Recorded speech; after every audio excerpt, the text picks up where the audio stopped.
All right, I think we can get going here on quite a few bills here. So welcome to the Appropriations Committee. We're going to start with House Bill 1244, Delegate Smith.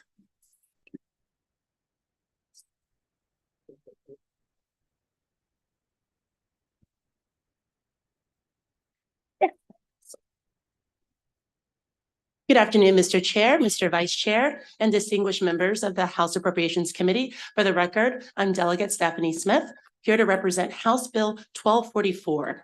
Now, this is a bill that is the outgrowth of considerable work during the interim. So I want to begin with a little bit of history for the purposes of the committee. The HBCU settlement required the Department of Legislative Services to contract with a consultant to study the capacity and capability of the Maryland Higher Education Commission to carry out the policies and practices established in the bill. The consultant did not adequately take into account the historical nature of Maryland, and therefore the legislature required a work group to do this much needed work. To fully redress past harms, MHEC needs to change their policies that may have a disparate impact on historically Black colleges and universities, and the work group analyzed what steps should be taken, and this bill implements those recommendations. It was my honor to be a co-chair of the program approval work group with Senator Nancy King. This work group met 4 times during the interim and had representatives from all aspects of higher education. The work group came to a unanimous consent on 23 recommendations, and they are basically encapsulated in roughly 7 larger themes.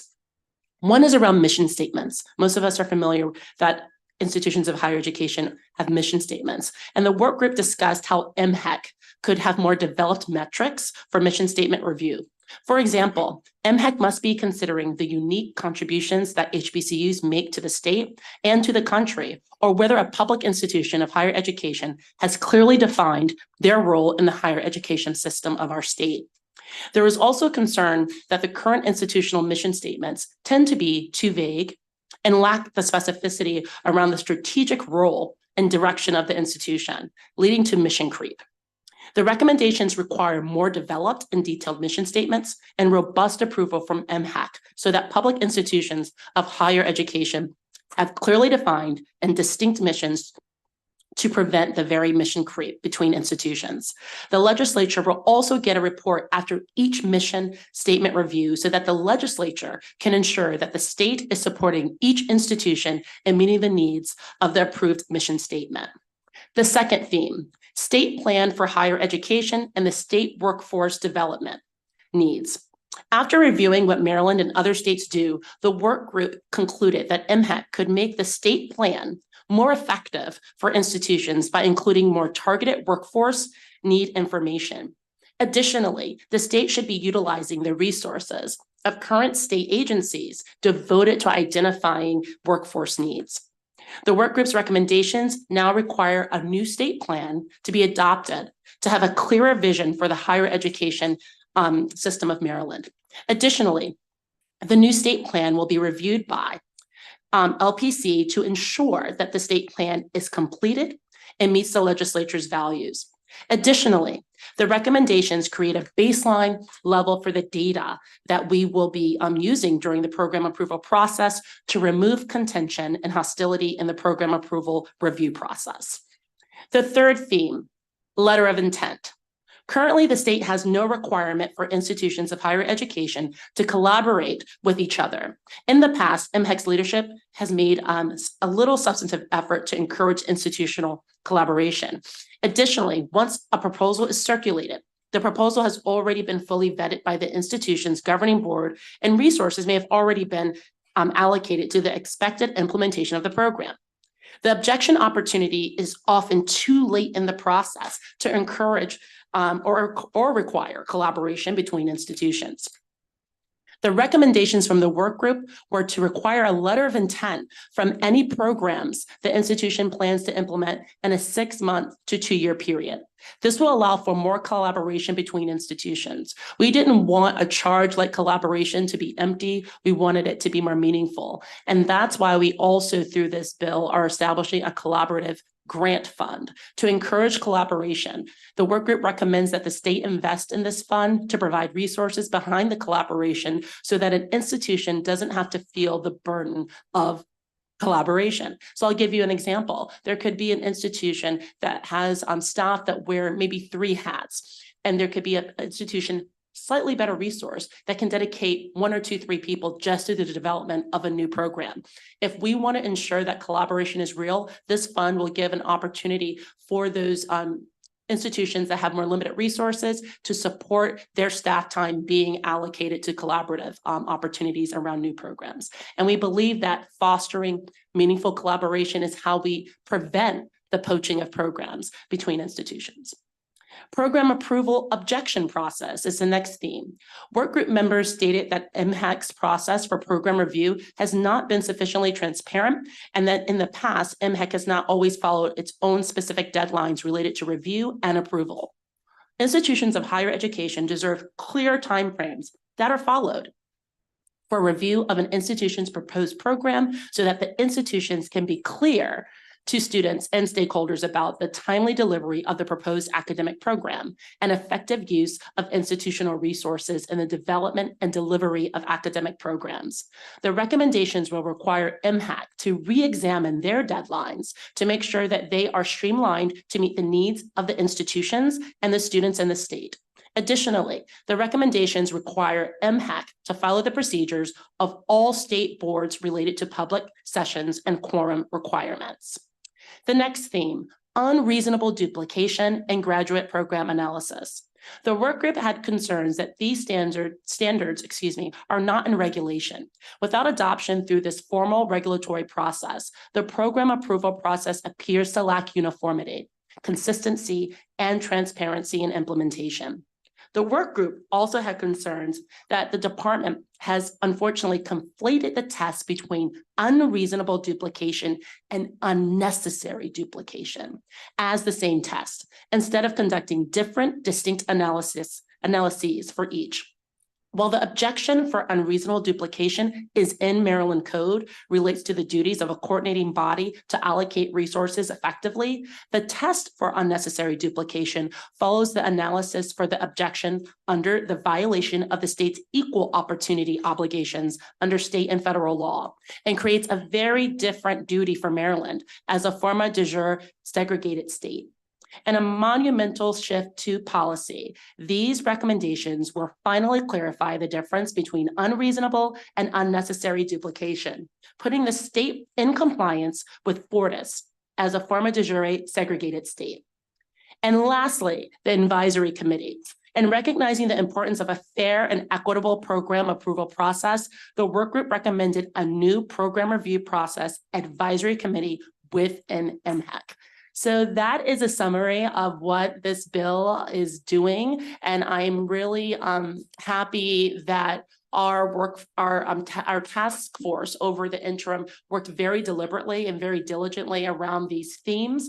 And sometimes we had to have courageous conversations, and we were able to do that publicly and to arrive publicly at a solution that we believe will ensconce transparency and reliability in the decision-making of the program approval process.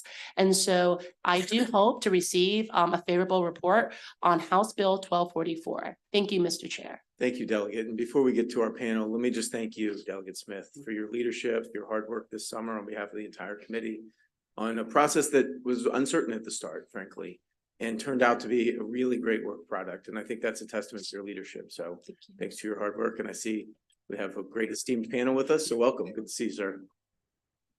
Good afternoon. Thank you very much, Chair Barnes, Vice Chair Chang, members of the Appropriations Committee.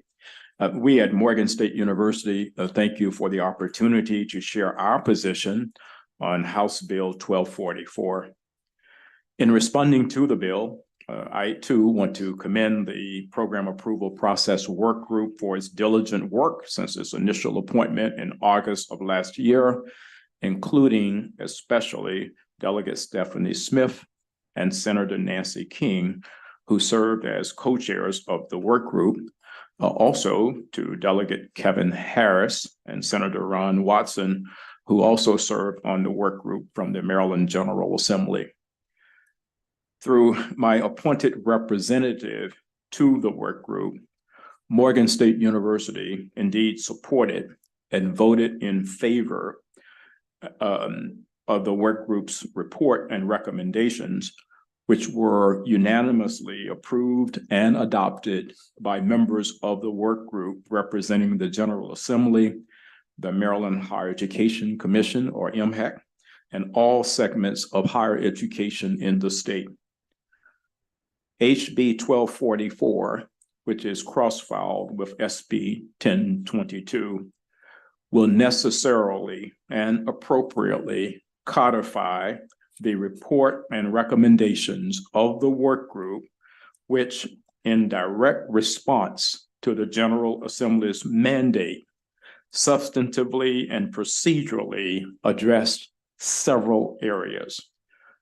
Number one, it addresses the development and approval of institutional missions. Number two, it addresses the state plan for higher education and the development of state workforce needs. Number three, it addresses the intent, the plan, procedures, and potential collaboration, as you've heard from Delegate Smith, of institutions in the development and proposal of new academic programs. The bill also addresses academic program approval processes, including the process for addressing and resolving objections to proposed programs. It addresses the appropriate analysis for determining both unreasonable duplication and unnecessary duplication of academic degree programs as required by both state and federal law. The bill would also address the criteria for a full program review of a substantial modification to an existing program, and also other matters related to the review and approval of academic programs on each of the state's various campuses. Upon our review, HB 1244 appropriately tracks the report and recommendations of the work group, and we fully support their codification and implementation as positive steps forward, especially with respect to the state's obligation to fully dismantle its former de jure desegregated or segregated system of higher education and eliminate any policies and practices traceable to that former system, which might foster discrimination on the basis of race or perpetuate the inequities of segregation by race. Morgan State University supports the passage of this bill. The report and recommendations of the work group and this bill will go a long way in addressing Morgan's major concerns and objectives. Let me cite just three of them. First, the bill affirms and strengthens MHEC's role as the state coordinating agency for higher education, with particular emphasis on and much needed clarity regarding MHEC's authority to approve institutional missions and consequently academic programs to be offered at each institution. Second, the bill provides for the development and articulation of criteria and structure to facilitate MHEC's approval of unique, clearly defined missions for each institution, including the level of research that should take place at an institution based on the new Carnegie classification revision. And Mr. Chair, I was a part of the group of 17 university presidents across the country that actually gave rise to the rethinking of the Carnegie classification. It was an extremely complicated classification system, and I worked with the American Council on Education and Carnegie to reduce all of that to 2 data points, which is annual research expenditures and the number of doctorates awarded each year. And so all of this will help preserve and strengthen and enhance a complementary as opposed to a duplicative system of higher ed. as well as address a racially, ethnically, and demographically diverse system of higher education structured to the best needs of the state of Maryland, and most significantly, to the needs of the students we serve. As I come to a close, as you are aware, in recent years, the U.S. District Court held that the state of Maryland continues to maintain and perpetuate a separate and unequal system of higher education that is segregated by race and which violates the constitutional rights of students that attend the state's 4 HBCUs, and that a remedy was required. That holding is grounded primarily in the state's continuing policies and practices of unnecessary program duplication. The report and recommendations of the work group and their codification through this bill are necessary to ensure the elimination of unnecessary program duplication, which the courts have consistently held was part and parcel to a segregated system of higher education and is a policy and practice that fosters discrimination by race and which perpetuates the inequities of segregation by race. So in this respect, HB 1244 necessarily amends Education Article 11206.1 governing the proposal, consideration, and approval of new academic programs that are consistent with an institution's adopted mission and can be implemented with existing program resources of the institution. Indeed, if any amendments to the bill are to be considered, we would strongly recommend that the provisions for Education Article 11206 governing the approval of new academic programs or the substantial modification of an existing program not covered by Education Article 11206.1 also includes analysis and development of regulations for both unreasonable duplication and unnecessary duplication of academic programs. What I'm proposing would simply ensure that the analysis and criteria for program approval under both sections are consistent and in compliance with governing federal law. Thank you. With that, I urge this committee to approve HB 1244. Thank you. And thanks for your work on the committee and your great work for the state. I should have said at the outset, witnesses not named Dr. Wilson have 2 minutes to testify. So just keep that in mind as you give your testimony. Welcome. Thanks. Oh, thanks, Ron. Yeah, I thought I was going to get to read the whole thing. That's okay. Chair Barnes, Vice Chair Chang, and delegates, I'm Dr. Alice Rin, Senior Vice Chancellor of Academic and Student Affairs for the University System of Maryland. Thank you for this opportunity to provide comments on the bill.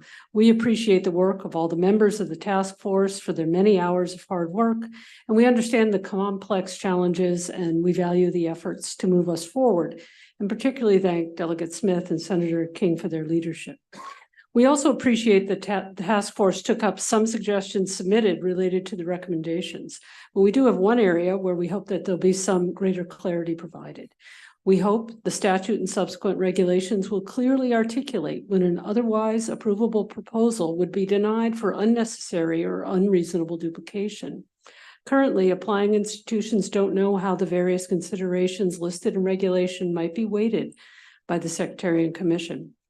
This uncertainty can cause an applying institution to not know how to best defend its proposal, or worse, not even apply at all. Our hope is that the statute and regulations will deem proposals to be non-duplicative or deem them as presenting a sound educational justification if they align with the approved state plan and with the institution's approved mission.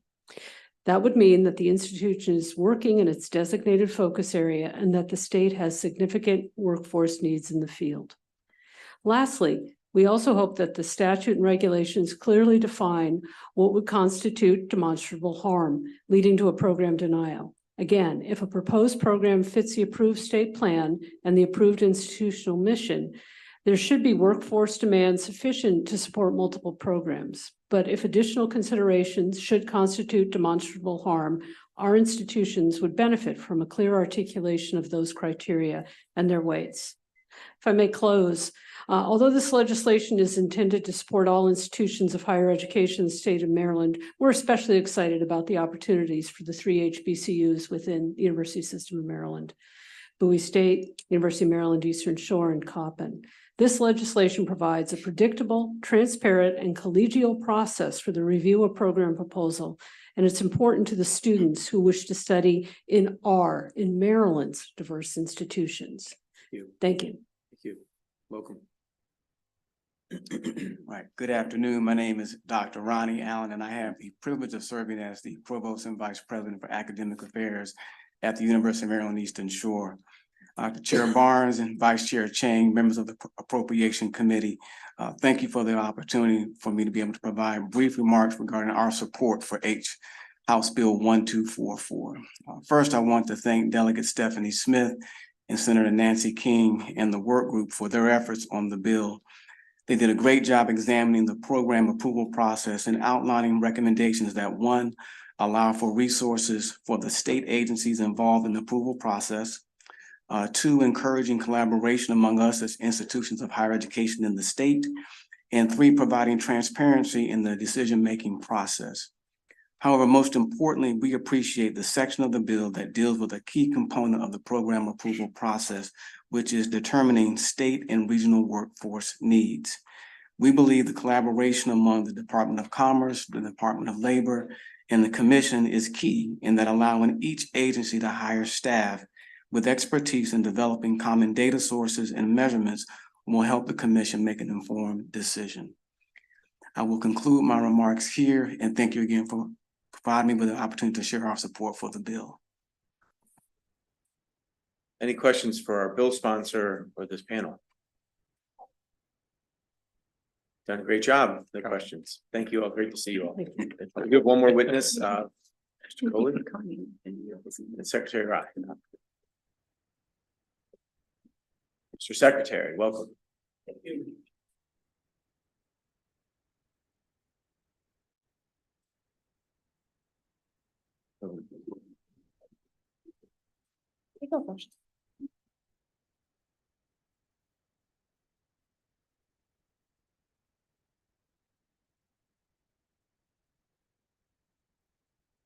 Good afternoon, Chair Barnes, Vice Chair Chang, and committee members. Thank you for the opportunities to speak in support of House Bill 1244. I am Dr. Sanjay Rai, Acting Secretary for Maryland Higher Education Commission. I want to thank Delegate Stephanie Smith and Senator King for their outstanding leadership as co-chairs of the Academic Approval Process Work Group, which provided the foundation for House Bill 1244. The Maryland Higher Education Commission is eager to implement the proposed changes in House Bill 1244. I fully support House Bill 1244 with two technical and friendly amendments. I'll be brief since you have our letter of information with the amendments. I'm eager to implement the proposed changes. In fact, MHAC has already begun the work of establishing a work group to review the substantial modification definition, the development of an administrative procedures guide, and have had initial discussions with the Maryland Department of Labor and the Maryland Department of Commerce regarding the workforce needs. MHAC intends to use this opportunity to make other improvements to the program review process to increase efficiency, transparency, and to foster greater collaboration among Maryland's institutions of higher education. A stronger partnership within Maryland's higher education community is essential to ensuring an equitable distribution of state resources so that no student or institution is left behind. The two proposed amendments reflect a change to the reporting requirements for a harm analysis. MHAC would prefer that report be conducted annually. The second change is recommended language to clarify references to the review meeting process with the MHAC Commissioner.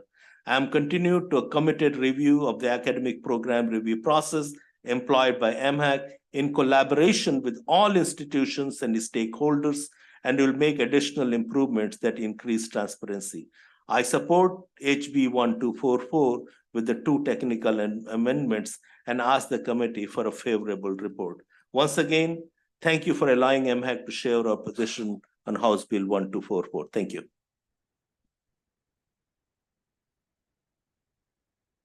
I did sign up, but my name is Cassie Motz.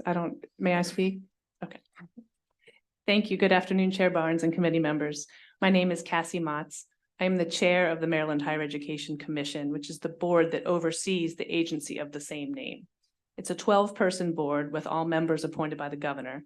8 out of the 12 commissioners, including me, were appointed by Governor Moore within the last 8 months. So between the commissioners and Acting Secretary Rye, there is new leadership at MHEC.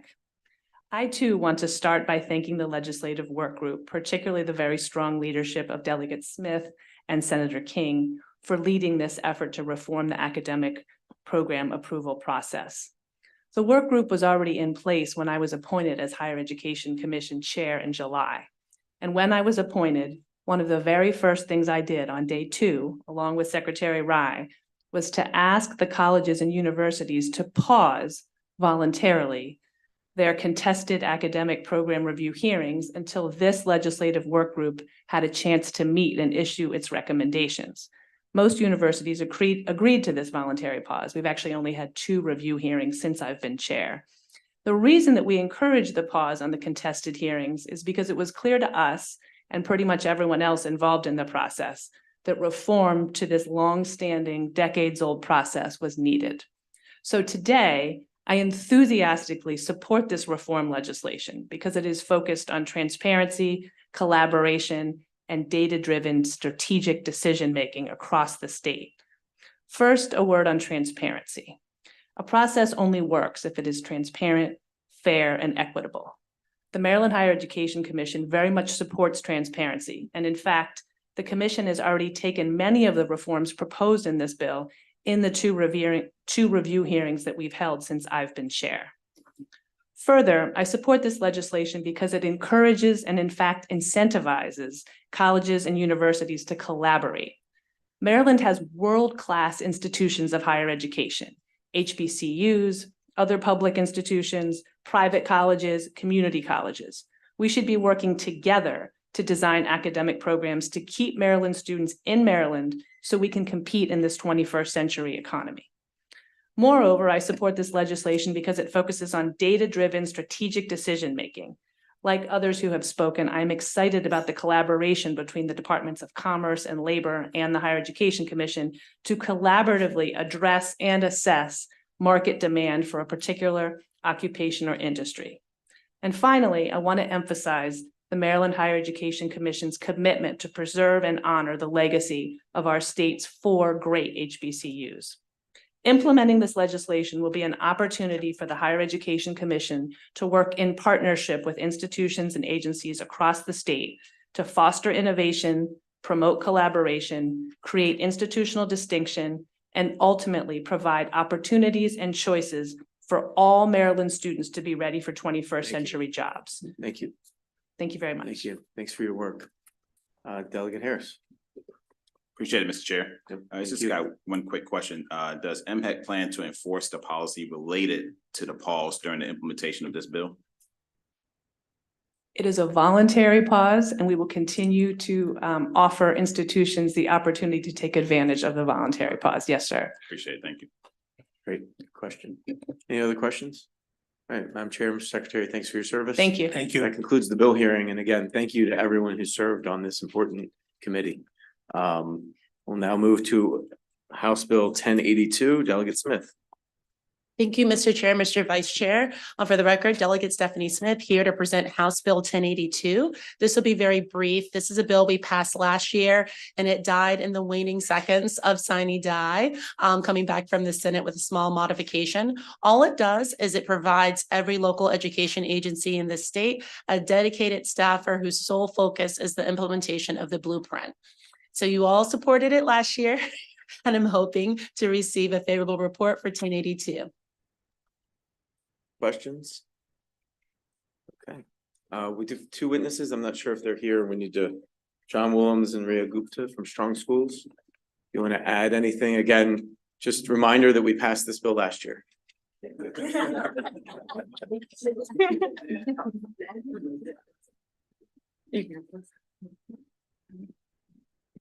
Mr. Chair, members of the committee, thank you for endorsing and supporting this bill last year, and we look forward to your support again. I will just take 15 seconds maybe to give a shout out to the 24 dedicated Blueprint implementation coordinators who have been working tirelessly, I will say, in each of our local school systems, coordinating with the Accountability and Implementation Board and the staff at the Maryland State Department of Education to implement the Blueprint with fidelity through all of its pillars and permutations. Just as an FYI, there is a joint meeting taking place today in Baltimore between the State Board of Education and the Accountability and Implementation Board as evidence of their coordination and cooperation to make the Blueprint a success. But again, urge a favorable report on House Bill 1082. Thank you. Thank you, Chair Barnes, Vice Chair Chang, and members of the committee. Keep this short. I'm with Strong Schools Maryland, and as you know, Blueprint implementation coordinators are the crux of implementation in the for the Blueprint. Their work is demanding, it is large, it is important, and it's unlike any task that we set before education administrators. There is a history of Blueprint implementation coordinators that are working across the state that hold roles in public relations, program compliance, teaching and learning. And sometimes they're the superintendent or assistant superintendent. They require extensive knowledge and vast skills. They deserve to be compensated, and they deserve to have a competitive salary in this market. And with that, we just would like to take a look at this bill in terms of to ensure the allocated funds are used appropriately. If a Blueprint implementation coordinator's salary is maxed out due to the county's existing pay scale, we have just a small concern about that. So we'd love for the sponsor to take a look at that. But we urge a favorable report on House Bill 1082. Thank you. Make sure you get the sponsor any changes you're looking for. Any questions? Okay, thank you all. We'll move the bill as quickly as we can. We have Delegate Stewart here, House Bill 559, Jack's Law. My 7-year-old son had this same idea as Delegate Stewart in the year he originally put it in. I think they were in the same grade at the time. I certainly think that the size of our brains is the same right now. Thank you, Chairman Barnes, Vice Chair Chang, illustrious members of the Appropriation. You like that joke? It's good. It's good when I can get the chair laughing right at the beginning of my testimony. So if Jack or you or which grade is it? I don't know. We could do a measuring contest, I guess, but after session, we're kind of busy. But just tell Jack. He's busy with elementary school too. So. Yeah, maybe in June. Yeah. All right. So I'm Delegate Stewart. This is HB 559. So this bill I know sounds really fun. We've already joked about it. It sounds really utopian, but I'm hoping to convince you today that it's actually not really either. Well, it's fun, but it's not utopian. So I introduced a bill last year that was much bolder than this. It went to ECM. And unfortunately, it received about 1,000 more news articles than it did ECM committee member votes. And this committee converted it, in your wisdom, to some budget language, asking the Department of Labor to do a study about the wisdom of shortening the work hours in the private and the public sector. And we got that report back in December.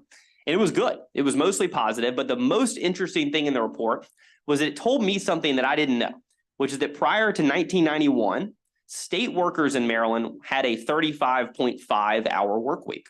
I didn't know this. Apparently, this is actually pretty common at the time in the United States as a whole. Very few states actually state workers work more than 37 hours, but that's gradually in Maryland and elsewhere increased over the years.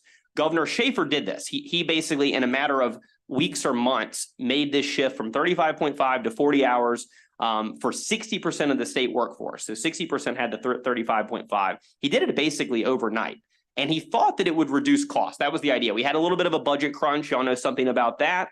And he thought, okay, this is a nice fix. Let's go to 40 hours. These folks aren't working enough. Well, it didn't really work. The vacancy rate ballooned. We're still seeing the effects of that. And people asking for overtime ended up ballooning too, because we couldn't hire all the people that we needed to. So this bill is actually pretty simple. And also, I think really not that radical, which is that I want to party like it's 1990. I want to go back to our 1990 pre-1991 rule, except we talked to DBM. So the original bill that you'll see is 60%. So exactly what it was in 1990. Let's go back to 35.5 when it was actually working pretty well. But we talked to DBM, Senator Hedelman is the crossball now. We talked to DBM and they said, well, we can't do 60%. That's too high. We, of course, gave them all the discretion to pick which units that they should do. They'd be responsible for picking where it made sense. We didn't want a one size fits all approach. And they said, that's too high. So I have a sponsor amendment that I think I either will email to the committee or have in front of me now to reduce that to 20%. But basically the idea here is that, as this committee knows, this committee has made it a priority. We have a really high vacancy rate. The governor has made it a priority. The speaker has made it a priority, and it's really persistent. And we're thinking that reducing the work week to 35.5 hours without reducing pay can be a big incentive to recruit and retain state workers. Why do we think that? Well, there's been a bunch of data on this topic. So there's an organization called 4 Day Week Global that's run a bunch of pilots and a bunch of trials, mostly in the private sector on this. And they stunned me. I read these studies last year. That's why I put in the bill last year. As you might imagine, employees love this, right? Okay, we all get that. People don't like to work as much, right?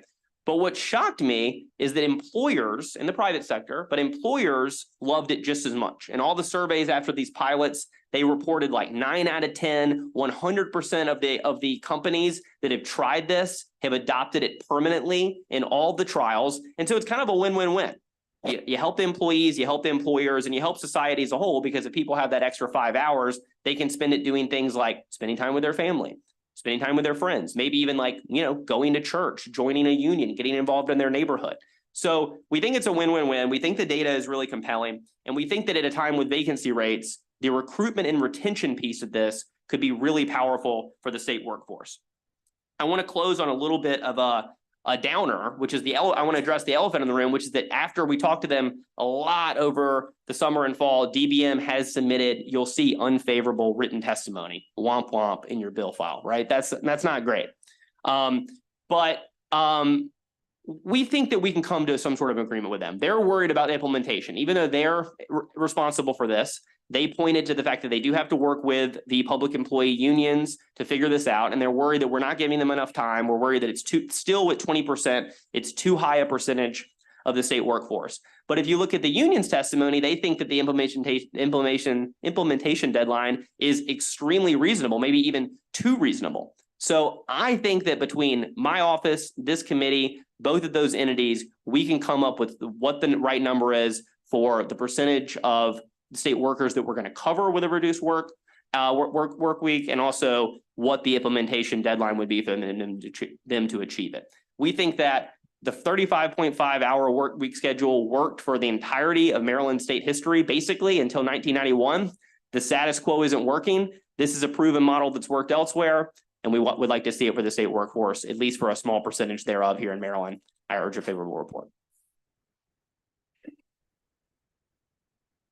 Delegate Stewart, are there any questions? Delegate Rice? Thank you, Mr. Chairman. I know that we've had AFSCME and some agencies come in, and they're talking about how they're overworked because there's more work than they can actually accomplish. So how can we reconcile that fact and also say that we're going to reduce the hours that they're here? Because that's only going to compound. It seems counterintuitive. That's going to compound the problem. You said it. It does sound counterintuitive. I could not have said it better myself. But here's the rationale. If you look at all the studies, employees that work fewer hours are more productive in every study. I know that that's counterintuitive, but I'll send you the studies. I'm not crazy. It actually is true, because people, if they don't feel like stressed on that little extra couple of hours of their day, if they get more sleep, if they feel more well rested, they're more productive in their day. Number two, we're thinking that if we offer a shortened work week for at least some percentage, now it's going to be the optimal group of people. This may not work for 100% of the state workforce, but DBM is going to choose the best group this can apply to. Maybe the people that have the highest vacancy rates, which, to your point, they're already overworked. They have high vacancy rates. How are they going to do this? Well, it's pretty simple. We're going to lower that vacancy rate, because if we offer the same amount of pay with a reduced workforce, especially with Gen Z and millennial workers post-pandemic entering the workforce, the thing they want the most when you survey them is more free time. They want more time off. They tasted that freedom a little bit during the pandemic, and they want more bites of it. We think, based on all the data we've looked at, that if we lower those hours, we're going to reduce our vacancy rates. And all these folks that come before these committees saying, hey, we're overworked, please appropriations, help us. We think they're going to get some help in the form of more colleagues. Okay, so my question is, those studies, how long ago was that, before or after the pandemic? After all these 4-day workweek studies have happened post-pandemic, yeah. And I'm happy to, I mean, we have reams of this stuff. I honestly was skeptical. I thought this was like pie in the sky, weird, like commie pinko stuff, honestly, before. This is legitimate research. Like, this is not a joke. Like, this is actually real stuff. And is it from like an independent group, or are they more lean on toward the advocacy? No, it's independent. It's real scientists. We may hear from a couple of them today. You can ask them. These are real researchers. These are not activists. This is real math. This is real science. Okay. And then the final question I have, if I may, Mr. Chairman, is that, most of our state workers are in the service business. They're there because, when they have to fit a certain schedule in order to provide services to our constituents. How will this apply to that situation? Yeah. Another great question. You're killing it, Delegate Grice. So one difficulty that we've seen across industries with the 4-day work week is, depending on the type of industry, this can be easier or harder. But I think we're going to hear from, and there's at least someone in the written testimony that has done this in that service retail arena. Because the last thing we want to do, to your point, in making this change is to somehow leave our taxpayers and our Maryland citizens on the hook, to somehow give them less than the customer service that they require. But by hiring enough people and by being creative with the workforce, we're not just talking about like lopping off a Friday, by the way. When we're talking about shortening the hours from 40 to basically 36, that's going to be a shared burden that people are going to they're going to be felt by all the workers by hiring more. But we can do that in a way, and it's been done in a way in a number of different industries in a number of different states and countries. It can do it in a way where the customer, or in this arena, the taxpayer, feels like they actually have a better and not a worse level of service. Okay. Thanks. And then we do that in a lot of our local EMS. They'll work like. Exactly. Yeah. Nurses are actually one of the first occupations that have gone to a 4-day work week schedule, and they just made it work, Thanks. Delegate Stanko. Thanks, Mr. Chair. I've actually seen the studies that you're talking about, so I know that actually the data does show that. But just curious, from the union perspective, how do you select 20% of the workforce and not a greater percentage? Yeah, it's a great question. And we are delegating a lot to DBM, right? Because they're going to make people mad, I'm sure. But we did create a floor of 20% with the amendment. So if they wanted to go higher, and if the union said, hey, they're actually like all these things all these groups that you're leaving out that would be perfect for this, or that have really high vacancy rates and could really use this reform, they would be empowered to go higher. But what we think is, we don't want a one-size-fits-all approach. We don't want to replicate the mistake of 1991, where overnight a huge swath of the workforce made this transition without any study, without any without any really regard of how this was going to work. We don't want to repeat that mistake. And so that's why we're saying, let's do this piecemeal. And for union employees that are not there in the first 20% tranche, and if they feel left out, well, maybe in the next tranche, if it works, we can add additional employees. How though, is there not from a legal perspective, from a lawsuit perspective, how could you, let's say I was a program administrator one in one part of the state, and then program administrator one in another part, same hourly pay rate, same step schedule. How is it that the state could provide that benefit to me and not be required to provide it to you without?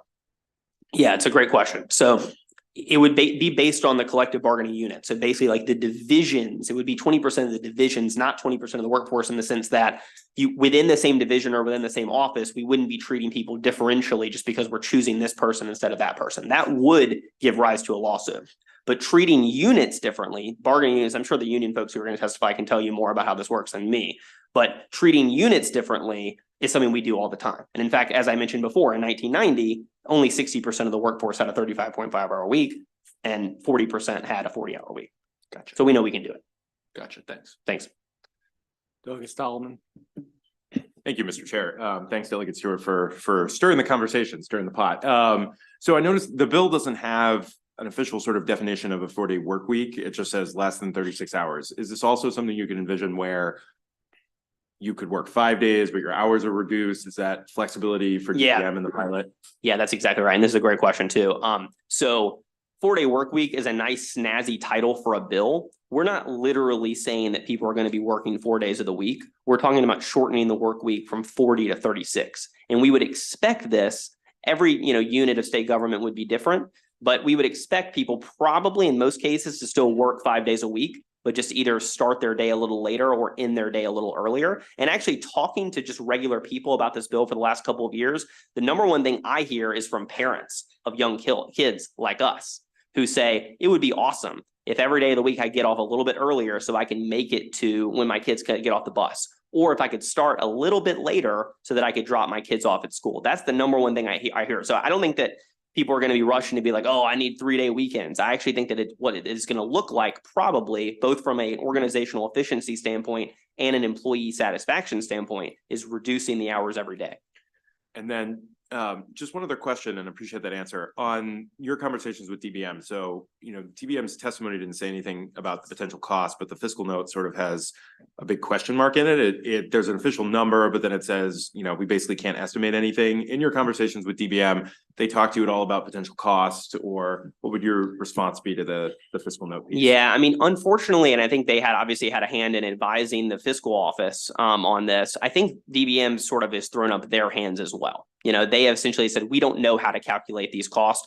You could be right that if we lower the vacancy rate, that our overtime payments will come down, and therefore it's overall going to be a cost savings, but we don't know. And that's going to be, it's just hard to do that math. That's why we want to start with a very small percentage of the state workforce. We want to see how it works. We want to see what the cost is. I'm not sure we're going to be able to calculate or compute it ex ante. I think we're going to have to do that as this is a pilot, see if it either balloons or shrinks the state budget. But I think either are possible. And that's why I think taking a measured approach and sort of gradually increasing this number is the way to go.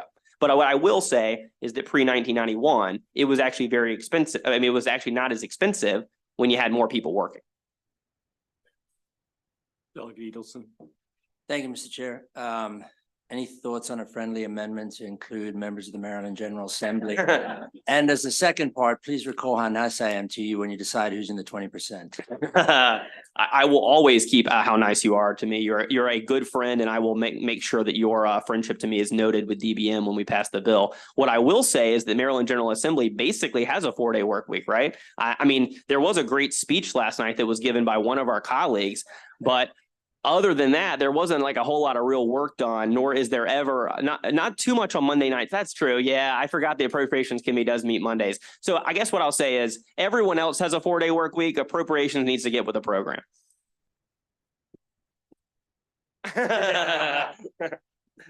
If you want to work more, Delegate Harris, that's up to you guys.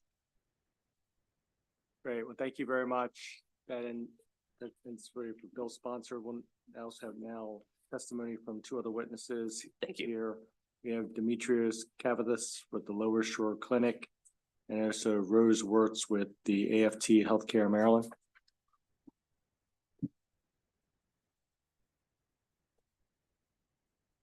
Should I just go first? Sure, go ahead. Thank you. My name is Dimitri Cavathis. I'm the CEO of the Lower Shore Clinic. We're a healthcare organization on the Eastern Shore. We have 173 employees. We cover 4 counties: Wacomico, Somerset, Worcester, and Dorchester, excuse me. And we have moved to the 4-day work week. Yeah, so I'm here to tell you it's alive and well. It can happen. I'm here to support our state employees. We are not state employees. We're a private organization.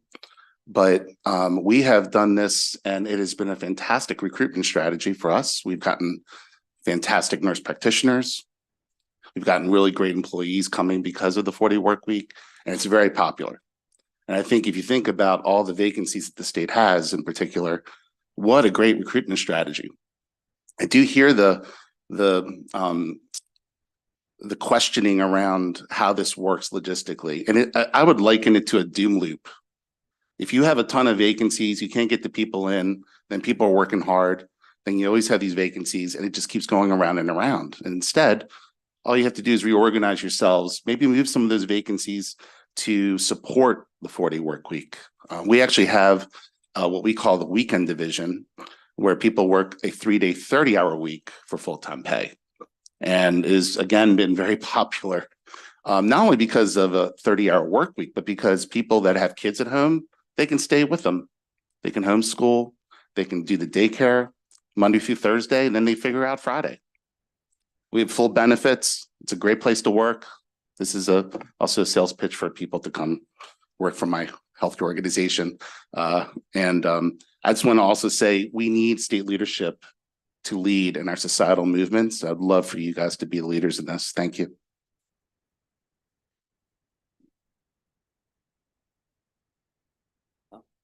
Good afternoon.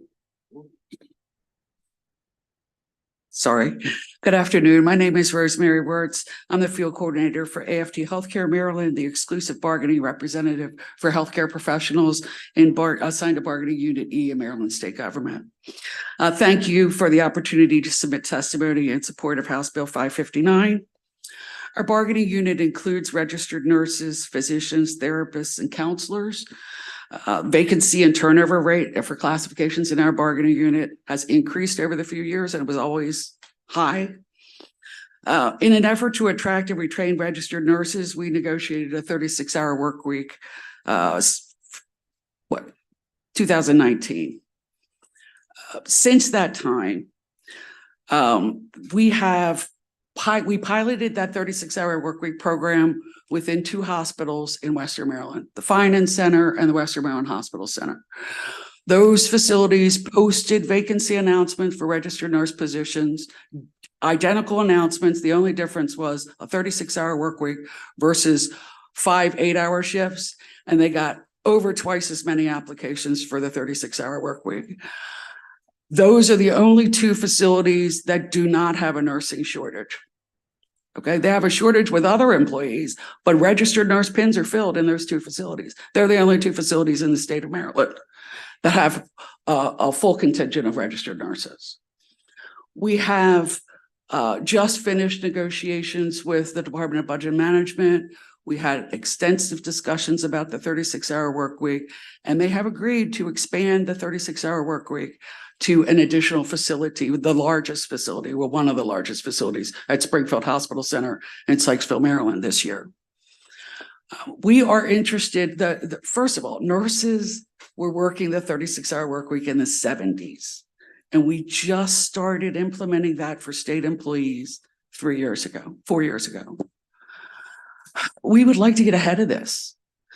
If the country is going to go to a reduced work week, we've seen the positive impact in our bargaining unit.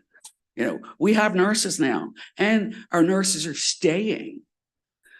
They're happier. The burnout for medical professionals. I mean, we worked through the pandemic. The majority of state employees went home for months. Our healthcare professionals stayed at work every day, worked ridiculous amounts of overtime. Okay? They're burning out. So we urge this committee to a favorable report, and we will negotiate fair and equitable selection processes like we did for the 36-hour work week. We have not had one grievance or lawsuit rising out of the 36-hour work week program. We work things out. So we urge a favorable report. Thank you. Are there any questions from members of the committee for the witnesses? Great, thank you very much. Delegate Acevedo.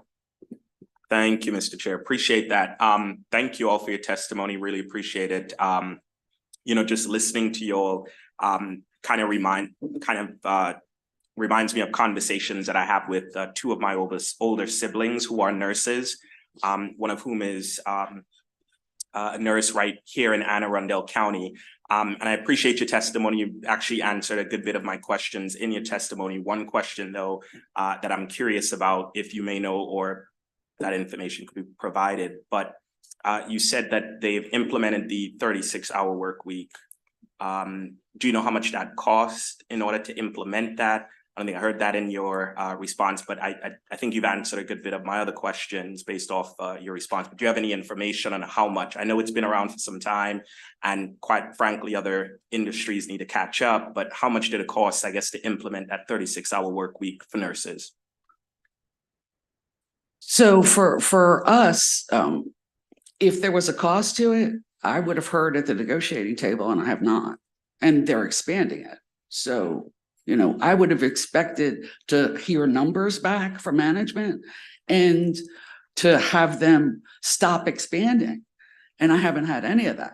We're not getting pushback from the Department of Budget Management, who are looking at those numbers.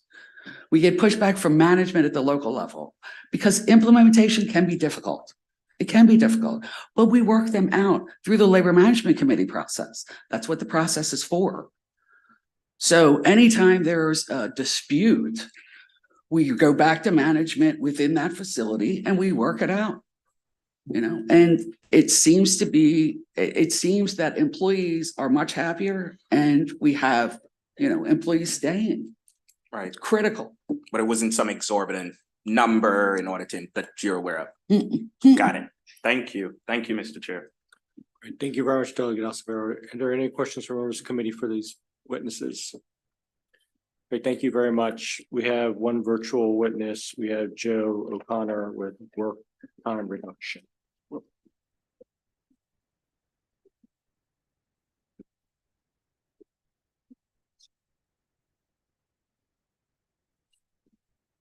Great, thank you very much for being here. You can start when you're ready.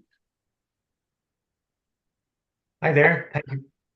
Thank you for the opportunity to present. My name is Joe O'Connor. I'm the CEO of an organization called Work Time Reduction. We specialize in consultancies, supporting organizations to shift to shorter workweek schedules, as well as researching the impact and feasibility of work time reduction. I previously have been involved in global trials of the 4-day workweek, including the large-scale trial in North America, where 41 organizations last year at the end of the 6-month trial decided to retain their shorter workweek policy. I also provided, as part of our written submission, a research paper that we recently published with the Josh Bersin Company, which outlines a number of case studies and some of the key success criteria for organizations in shifting to this new work model. We've seen major global brands like Unilever, Lamborghini, Medibank, Grant Thornton recently experimenting with these kinds of work models. And there are 3 main reasons why we're seeing organizations doing this. The first is an opportunity to differentiate themselves in a very competitive talent market.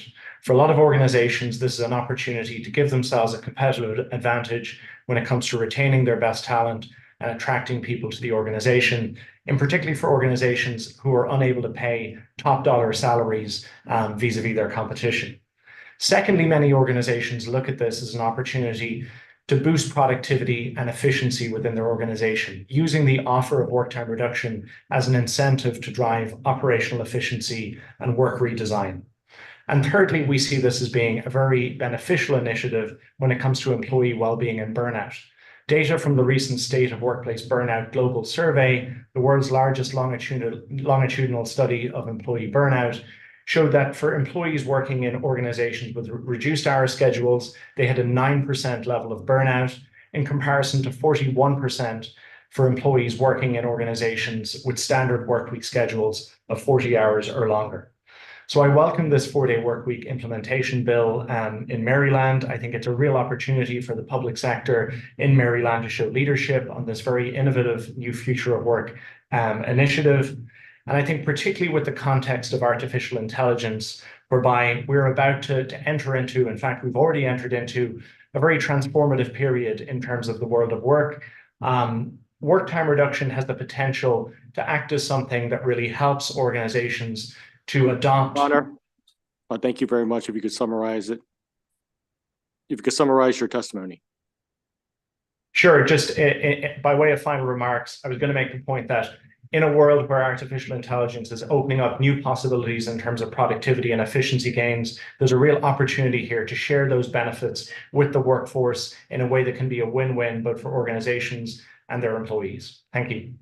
Great. Thank you very much, Mr. O'Connor. Are there any questions from members of the committee for Mr. O'Connor? Great. Thank you very much, Mr. O'Connor, for joining us virtually. And that ends the bill hearing for House Bill 559. The committee will now move on to House Bill 950, presented by Delegate Edelson, Maryland Transit Administration Locally Operated Transit Systems Mandatory Funding. Delegate Edelson.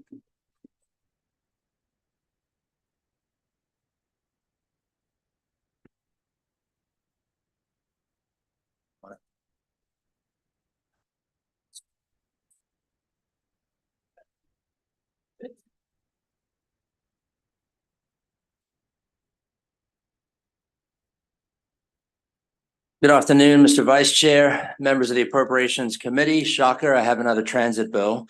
For the record, I'm Delegate Edelson, and I'm here in support of HB 950, which will mandate a minimum level of funding for our LOTS program. That's our locally operated transit systems. The LOTS program has existed in some form for over 40 years and provides resources to every corner of the state for transit systems that local jurisdictions have determined to be essential for their residents. These programs include many fixed bus routes throughout the state, as well as curb-to-curb service for elderly, low to moderate income seniors, non-elderly persons with disabilities, dialysis, and cancer patients needing access to treatment. Despite this critical need, the LOTS program has flat funded or reduced in funding for almost the past decade, even though, as we all know, costs have significantly increased over time, thinking about vehicles, gas, operators, et cetera. In fact, it wasn't until our 2023 session that we formally codified the LOTS program into law via HB 1125, the excellent bill by Delegate Solomon. In Baltimore County, for example, more than 50% of all specialized transportation services provided by the local county ride system are for medical trips, providing over 20,000 trips per year to seniors and persons with disabilities. In an MDOT study conducted in 2021, it was determined that LOTS service levels are heavily constrained by current funding levels. As we know, the proposed budget cuts to the LOTS program were largely restored in the FY25 budget. However, what has become abundantly clear to all of us over the course of this budget season is that successful transportation systems need consistent, predictable, reliable funding so that high quality planning and programming can be performed, leading to frequent, reliable, and essential services. The purpose of this bill is to ensure that the LOTS program receives consistent, reliable, stable funding. Accessible and reliable public transit is particularly critical for marginalized communities, including low-income individuals, seniors, and people with disabilities. By prioritizing funding for local transit systems, HB 950 helps to reduce transportation barriers and promote equity by ensuring that all residents have access to safe and affordable transportation options. In your folders, you will see favorable testimony from Hartford County, St. Mary's County, Casa, Anne Arundel County, Ocean City, and Montgomery County. And finally, in terms of the fiscal note, this bill has no note for FY25. It simply requires that we support the program with a minimum level of funding in FY26 going forward. I urge the committee to provide a favorable report for this bill, and we'll turn it over to my panel. Chair Barnes, Vice Chair Chang, and member of the committee, thank you for this opportunity to testify in support of HB 950. I am John DeKlusky. I am the Executive Director of the Transportation Association of Maryland. Among our members, we represent all of the locally operated transit systems in Maryland, as well as many nonprofits whose funding is imperiled by the possibility of future budget cuts to our statewide program operations funding. In addition to the written testimony we have submitted, there's a couple of things I'd like to mention about this bill. The fiscal and policy note states in it that MDOT must provide funds to the LOTS in the state. This is misleading. The LOTS program is codified. States may be funded, not must be funded. And we saw that in the December proposed budget, which contained a 40% budget cut. It said 8% overall, but 40% for local transit. It is this May fund that makes HB 950 important. Local transit support was already cut in the wake of the pandemic by 20%. We have a reprieve this year. There's no guarantee it's not going to be on the chopping block again next year. As Delegate Edelson said, not a single additional dollar of state funding. All it does is protect an existing revenue stream for local transit against future cuts without the say-so of our legislature. LOTS funding is not the cause of problems with the Transportation Trust Fund. Our members have made do for over a decade with declining or flat funding from the state, and they've made up the difference with local dollars. Protecting this funding protects real people. It protects a service that already operates mostly hourly and mostly on weekdays against even further service reductions. It ensures continued opportunities for job growth, especially in the growing logistics and services sectors in places like Hartford, Cecil, and Trade Point in Eastern Baltimore County, just to name a few. It is for these reasons, among others, the Transportation Association of Maryland strongly urges a favorable report on HB 950. Thank you.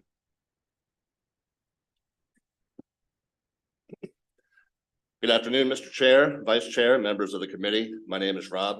I'm the Transportation Manager for the town of Ocean City, Maryland.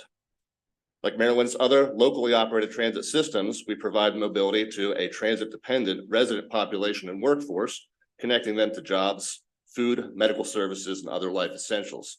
However, the bulk of our annual service, our core ridership, looks a little different than that of our colleagues across the state, as I'm sure is no surprise.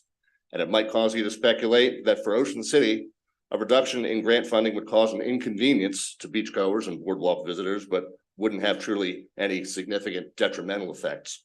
I humbly submit to you that the effect would be detrimental indeed. I submit that it would, in fact, be a matter of life and death. I say this because we do more than give a lift to those who want to wade into the surf or play a round of 18 of mini golf or grab some Thrasher's fries. The most important part of our mission is to provide a safe, convenient, affordable, and reliable alternative to driving while impaired.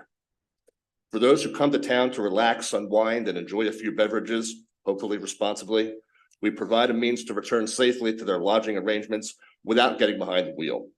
There's no reason to. The bus is right there every few minutes.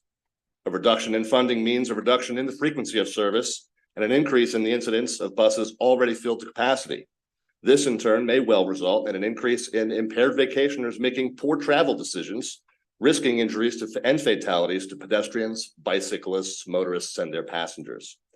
It is therefore vitally important to pass House Bill 950 guaranteeing sustained funding levels for Maryland's locally operated transit systems, including our operation at Ocean City.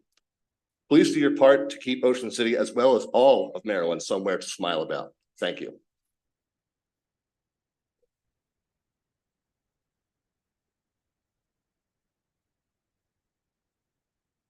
Thank you, Mr. Chair. And Delegate Edelson, thanks for bringing the bill. And it's good to see you both as well. Enjoyed working with you last year. I had two questions. What I'm doing here. Here we go. All right. Bill sponsor passed. Yeah, exactly. So there's a couple of unfavorable testimonies in here. And Delegate Edelson, I was wondering if you could just reiterate here. This doesn't take any money away from the Transportation Trust Fund, right? Because the assumption is, again, it's already in there. And then, John, I was wondering if you could just talk a little bit about, in Montgomery County, this funds essentially our local commuter bus system that in many ways is actually a huge replacement. Metro actually has less service in Montgomery County because we have Ride On, which picks up the slack. But what do the cuts look like? You mentioned Trade Point Atlantic. Actually, I had been there just in December, literally right before they announced these cuts, or right after they had announced these cuts, and they were going to lose a bus line. But can you talk about some of the other potential impacts around other communities in the state when we were worried that Lots was going to get pretty severely cut, and what that might look like going forward if they are cut? Well, using Montgomery County as an example, the Montgomery County STAT program receives about $370,000 or so from the state. Don't quote me on that exact, some of my written testimony. And that was going to be cut along with everything else by the same 40% across the board, which you think, well, that's not a lot. Well, that means that the local area would have to come up with even more to match that. And what that total amount of cut would mean is literally 2 fewer buses on the service. Those 2 fewer buses would be serving, assuming those buses are taking, for example, dialysis patients to a clinic. Those are maybe 10 people every week for 52 weeks a year. That's close to 600 trips. And those are 10 people who are now going to have to find some other method of being picked up because the service route was cut. They had to adjust service levels.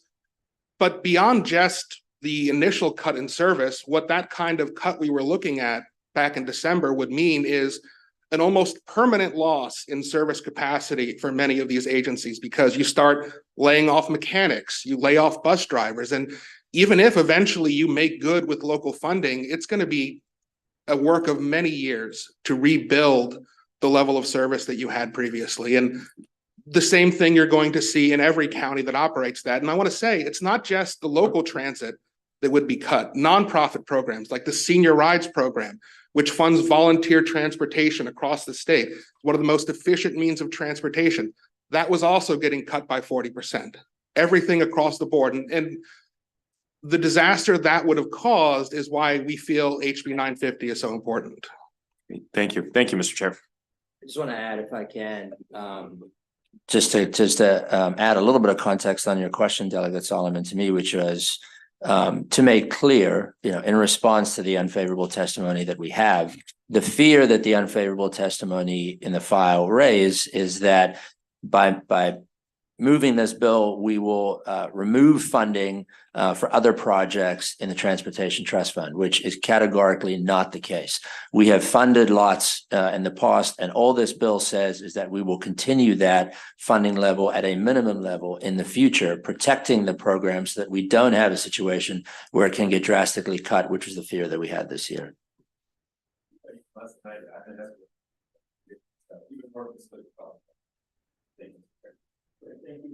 there any?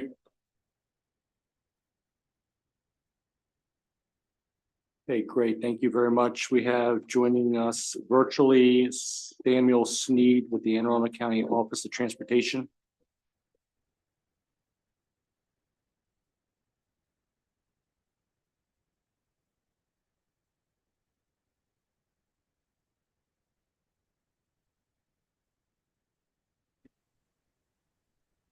Good afternoon, Mr. Sneed. Good seeing you. Thank you very much. Please proceed. Having me, Vice Chair and Chairman.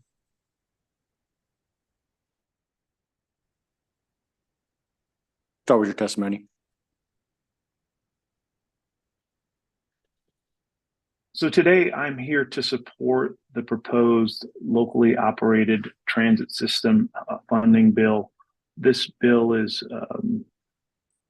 very vital to multiple jurisdictions that operate locally operated transit throughout the state. Ours in particular relies on this source of funding from the state. We would have to either provide additional funding after the budget deadlines or reduce services if we weren't able to secure lots on a consistent basis. And our county executive has submitted a letter of support for this bill.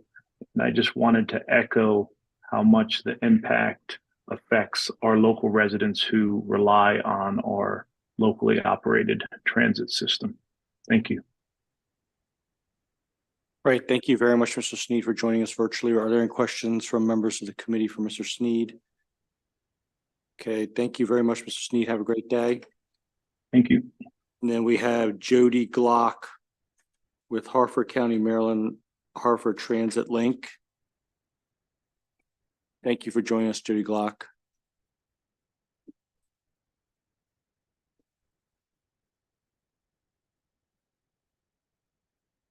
Ms. Glock, thank you for joining us. You can proceed when you're ready.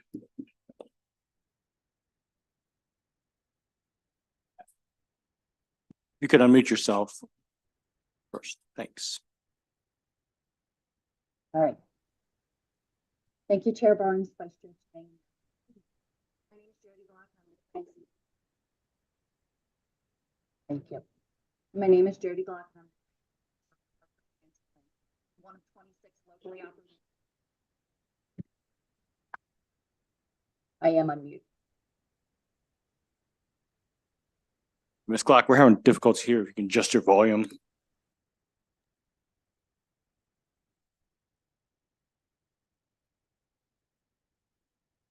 Is this better?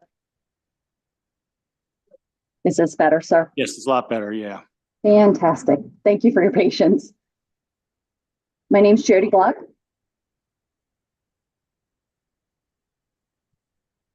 I'm the transit manager for Harford Transit Link. I'm one of 26 locally operated transit lot systems throughout our state. Maryland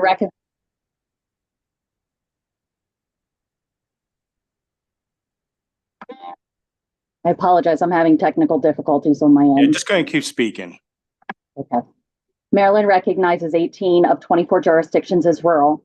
My Harford County is one of them, and we operate 37 buses, and we provide 1.4 million miles of fixed route ADA complimentary paratransit and demand response services annually. And we're proud that our ridership is fully returned, and we're on course to exceed our pre-pandemic ridership by almost 20% this year. We do this with a serious budget concern. Every year we approach this knowing that the federal government will provide 50% of our net operating deficit. The state funding has been either flat or reduced year over year, and our local governing bodies are now having to commit increasing funding annually or consider where and what to reduce, or just to eliminate our services. Other options that have been discussed are planning for passenger fare increases so that a larger portion of the expenses are paid to our passengers. This would help offset the annual reduction in state funds, plus it shifts the burden from the local counties to our passengers.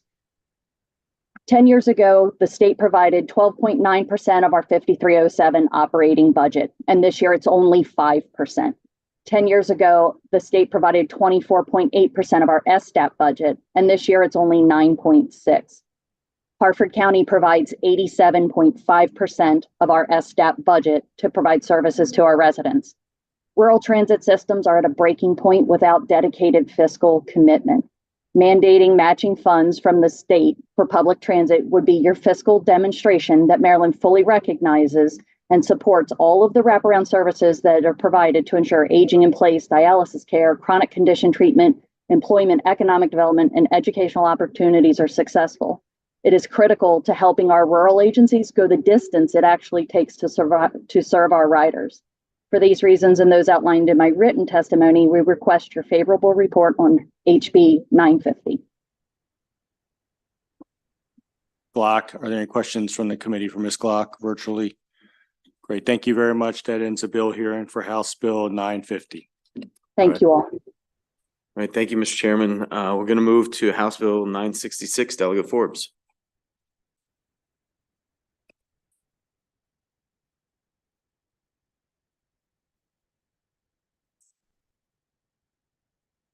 Good afternoon, everyone. Thank you, Chair Barnes, Vice Chair Chang, and members of Appropriation. For the record, I'm Delegate Kathy Forbes, and I'm grateful for the opportunity to present testimony on HB 966. This bill will suspend a retiree's pension allowance for a member of the law enforcement officer's pension system as of the date the retiree begins serving as sheriff. This bill is necessary to close a loophole that allowed sheriffs from 2 different counties who were running for re-election unopposed to retire from their job as sheriff during the election cycle and then begin collecting their pension. Subsequently, as they were running unopposed, those sheriffs won their election, were sworn in as sheriff again, and began to collect their salary along with their pension. This bill is LEOPS specific, as LEOPS does not have an earnings limitation for re-employed retirees. Additionally, of the 3 retirement plans that included elected officials, the other 2 plans, the legislative pension plan and the employees pension system that includes local elected officials, have safeguards against this abuse. Current provisions of the state personnel and pensions articles require that members of different systems, including LEOPS, separate from employment with the state or other participating employers to begin receiving pension benefits. Most retirees of the system are prohibited from accepting any employment with the state within 45 days of retirement. As part of the retirement process, members are told very clearly that under no circumstances should the member's decision to retire be conditioned on an offer of reemployment. No offers of reemployment should be even discussed prior to retirement. All retiring members are required to complete and sign a retirement application that the member understands these restrictions and has had no discussions about reemployment with any employer that participates in the state retirement system. You should vote for this bill because we are closing a loophole and maintaining the integrity of the law enforcement officer's pension system. I ask for a favorable report. Thank you. So with some technical difficulties, but Ann, nice to see you. Thank you. Good to see you too, Mr. Chairman and members of the committee. Here for questions as always. No, well, we would like to offer 2 amendments to the bill. Okay, just give us 1 second.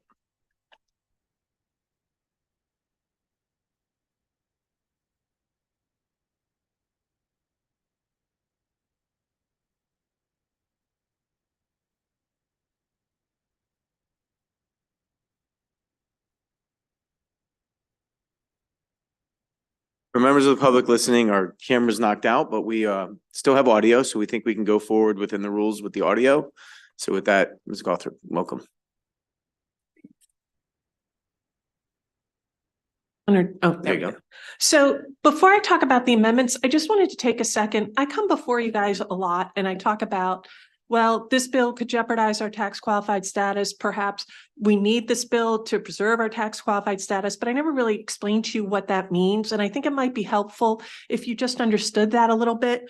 So the way it works is we want to maintain our qualified status because it is critical to receiving federal tax benefits for our plan members and the state. So that, for instance, an employer, if we did not have our tax qualified status, an employee would have to factor in their employee contributions that they make, their member contributions, and the employer contributions in their gross income every year. The employee contribution rate this year in LEOPS, and it's in the law, is 7% of their salary. The employer contribution rate is projected in LEOPS this year to be 46.76% of their salary. That would have to be included in their gross income. If we lost our tax qualified status, we would not be tax exempt. And so any earnings that the system makes would have to be taxed and have to be covered either by the plan or by the state. Last year, we earned $537 million. So we really guard this tax qualified status vigilantly, and we want to make sure that nothing jeopardizes, which is why we brought this bill. That being said, we do have two amendments to the bill. The first is the bill can only be prospective because Maryland is a contract state. Retirees, after anyone who is already retired, we can't change the rules of the game on them. So that could create impairment of contract issues. So we're suggesting an amendment that would only make it prospective for anyone who retires on or after the effective date of the bill. Everyone else who's retired, they're fine as of the effective date of the bill. The second amendment would be the bill is drafted at our recommendation, says 5 years. You have to, if you come back, you run within 5 years, your benefit is going to be suspended. Sometimes we are a little overzealous at state retirement in our provisions. And so we are suggesting instead that we bring that down to a more reasonable 1 year sitting out cooling off period. And so with that, we really would hope for your support on this bill with these amendments. Being here and all your great work at pensions. Any questions for Delegate Grist? Situation where we have this loophole in any of our pension plans? Yes. Okay. And I'm noticing that like no one from the Sheriff's Association or are you getting opposition to this? I can't imagine they would. In the spirit of full disclosure, in the Senate side, there were sheriffs the Sheriff's Association did not come in and testify, but there were sheriffs who came down and said they have a friendly opposition to the bill. They seem to be a little more comfortable with our amendments. Okay, very good. Thank you. All right, thank you so much. You guys can stay there because I think the next bill is another Forbes and Gothrop House Bill 1004. Thank you, Mr. Chair, Mr. Vice Chair. For the record, Delegate Kathy Forbes for testimony in support of HB 1004. This bill establishes that certain adjustments to compensation may not be considered as extraordinary salary increases when determining the average final compensation for a retiring member of the state retirement and pension system. This bill is necessary because in an attempt to address the workforce shortages in state government, several state agencies have completed or scheduled to complete compensation studies. The completed studies have found that compensation of employees were well below the midpoint salary for similar positions in neighboring states. To correct this, many state employees have received significant salary increases. Existing in our rules as a safeguard, the pension system considers a salary increase of 20% or more in the last 3 years of service as an extraordinary salary increase and does not include that increase when determining a member's average final compensation. This bill would exempt salary increases from being considered extraordinary if the increase was a result of a promotion or if it was granted through a compensation study. This bill also establishes a process for the employees to provide documentation to the state retirement and pension system as to why the compensation increase is not to be considered extraordinary. Bill's really about fairness to state employees. The delay in adequate compensation should not be held against them when computing their retirement benefits. And I ask for a favorable report. Another, just a quick question for Ann. How often do our employees get promotions right before they retire? I mean, I can't imagine that happens very often. I mean, it doesn't seem like it's good management policy to, and I guess some employees probably, they don't always announce their retirement either, that far in advance, but maybe, yeah. I can tell you, we wouldn't know if they got a promotion in their year of retirement unless it was an extraordinary increase. The last time we had something like this was 2 years ago. Okay, so It happens very infrequently. Right, that's my question. Thank you. Thank you. To Delegate Jones, House Bill 768.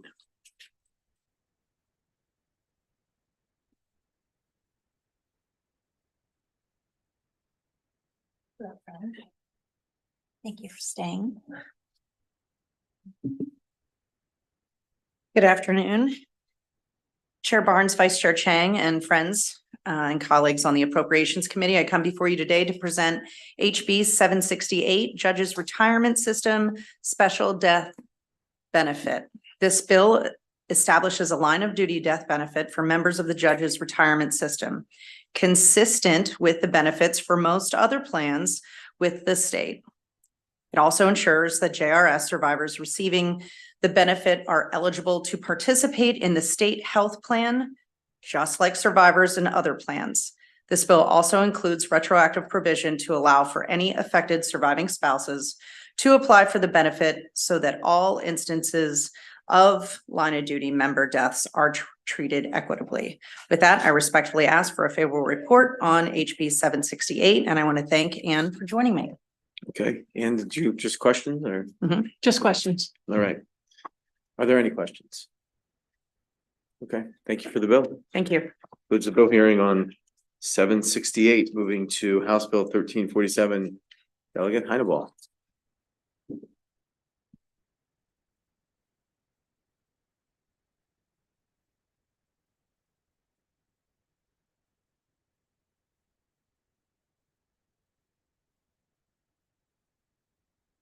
Chairman Barnes, Vice Chair Chang, colleagues on the Appropriations Committee.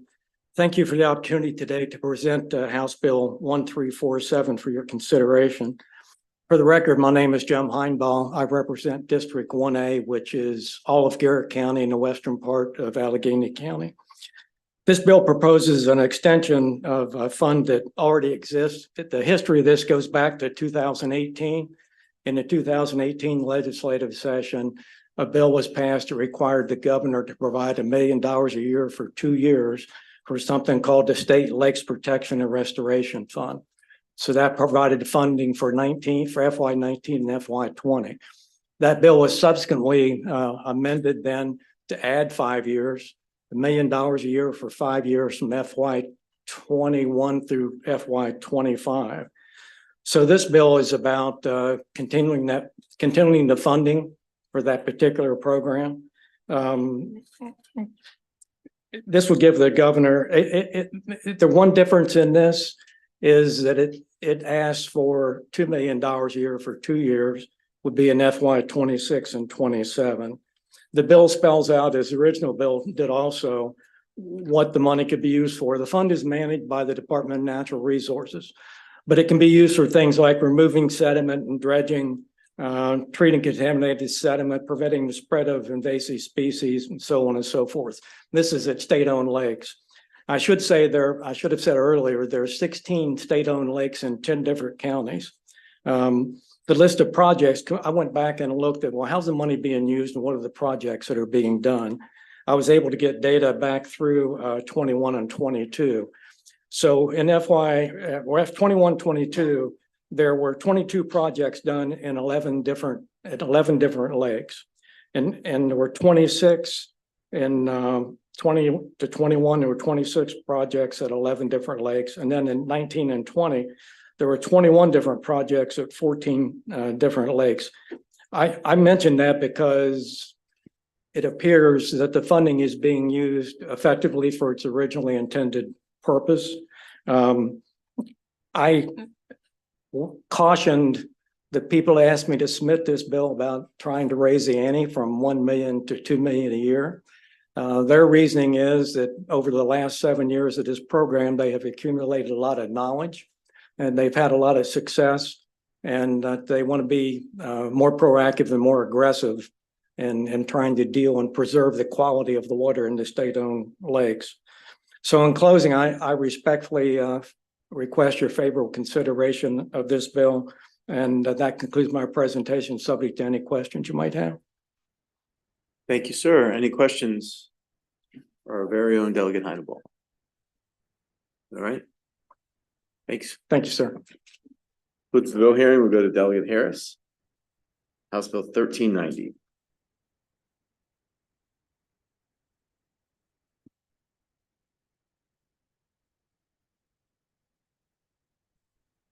Great afternoon, Mr. Chair, Mr. Vice Chair, and my awesome teammates on the Appropriations Committee. I am Delegate Kevin M. Harris, representing District 27A, which covers Charles and Prince George's County. Thank you for the opportunity to present House Bill 1390 before you today. As we have seen time and again, schools have become targets for violence, both nationally and statewide. Schools are seeing rising levels of violence. In one Maryland school district, there has been 65% increase in serious incidents as reported by school officials. In an anonymous violence reporting line for Maryland School District, calls and reported tips have increased by nearly 50%. Violence in our schools impact our schools and community stakeholders. With the increase in violence, students and staff are taken away from educational opportunities, even when violence isn't directly affecting our community. The perceived threat of violence is enough to spark fear and anxiety. School psychologists report that nearly 25% of students in Maryland report feeling depressed, and 20% of students have symptoms of anxiety. The consequence of violence in schools is established by barriers to educational advancement. Innocent kids and educators now rely on school safety grant programs for their protection. Grant programs provide funding to school system to improve school security. These measures like secure and lockable classroom doors, safe refuge areas in classrooms, and surveillance technology are common sense and practical. Among today's culture, they are also becoming more common. In U.S. school system, 97% of schools have monitoring control access to entrance and exits.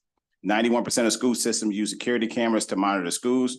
Despite the need to increase security measures in Maryland schools, the essential $10 million of funding is set to expire on June 30th, 2026. This $10 million is marked exclusively for the use of school security measures. Without this funding, many school systems will not be able to afford the cost of equipment and upgrades. A single low-end camera can cost up to $1,000, while a high-resolution camera can cost up to $8,000. One study on the cost of school security technology estimated that the total cost of adding cameras to a high school could be up to $200,000. The research further specified that this estimate does not include the associated costs such as electricity. Without the necessary funding, individual school districts will be forced to decide between education and safety.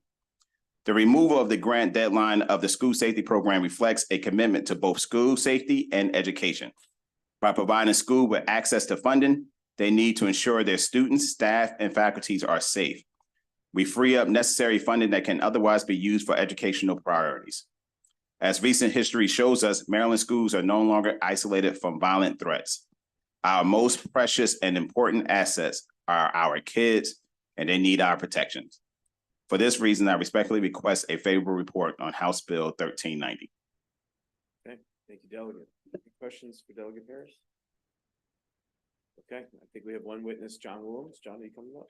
Or somebody else from Maine, whoever.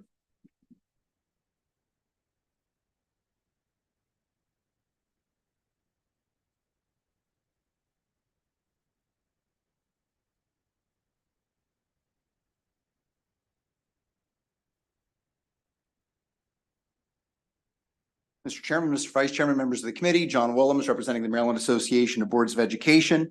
For all the reasons articulated by Delegate Harris, MABE strongly supports House Bill 1390. We are requesting an amendment to restore one of two programs, both sunsetted by the 21st Century Schools Act passed many years ago, with a delayed sunset not to take effect until the end of the coming fiscal year.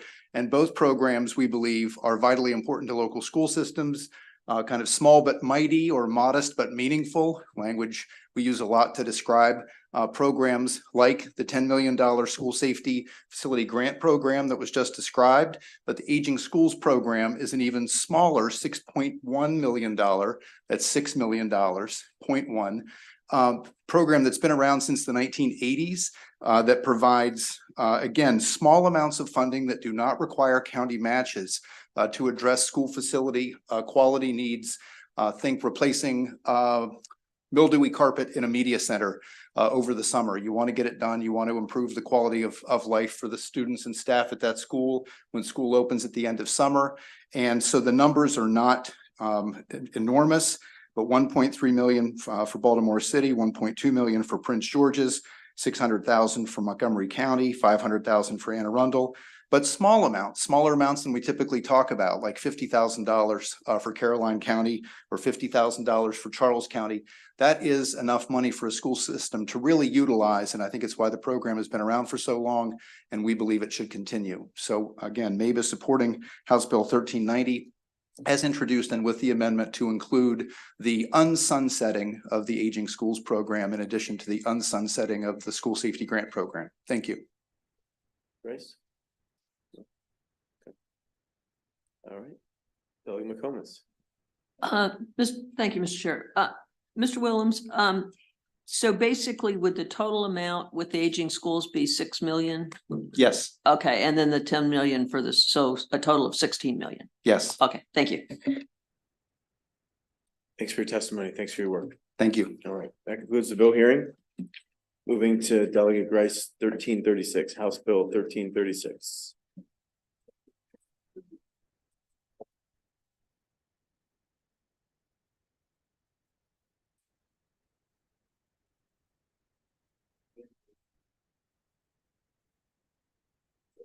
Delegate Grice is done. Steve Ganley. Work your way up to the front row there, and we're up to the front of Delegate Grice. Is okay with that, Delegate Grice? Thank you, Mr. Chairman, Vice Chair, esteemed members of the Appropriations Committee, the only committee that I've ever known. So this bill is very similar to one that we've heard already. I don't know if you remember Delegate Griffith probably 3 weeks ago. And what this bill will do is it'll increase funding for the Safe Schools Fund. And this is in response to a bill that was passed in 2018, the Safe to Learn Act. And what House Bill 1336 does, it does three things. Like I said, the first thing it'll do is it increases the mandated appropriation from the current $10 million to $15 million in FY26, then to $20 million in FY27. And if you remember, I asked the question during that bill hearing a couple of weeks ago about the amount of money that's actually being spent in this program. And it's only $6.2 million and they're budgeted for $10 million. So it's not being spent right now. I mean, it's what, a $3.8 million difference in what's budgeted and what's actually being spent in this program. The challenge that we have is that it's so focused and the scope of the focus is just on school resource officers. And if obviously, I think if you talk to any of our sheriffs, any of our any of our municipalities, it's very difficult right now to hire law enforcement. So that's the challenge that we have. And if you're taking police officers, off of out of our community and putting them in our schools, it's a decision that a lot of our local law enforcement agencies, certainly aren't willing to do right now. So that's the challenge that we have. So the second piece, what it does is it'll expand the authorized uses for the existing funds to include school security employees. So this is hopefully, the answer to that. What it'll do is allow our school systems, our LEAs, to hire folks who are not police officers to fill that role with security. Now, we can do that one of two ways. We can either pass the bill, or we can just simply do a BRFA amendment to do that. And that might be the answer in itself. And the third piece to this bill, it alters the basis for allocation of funds.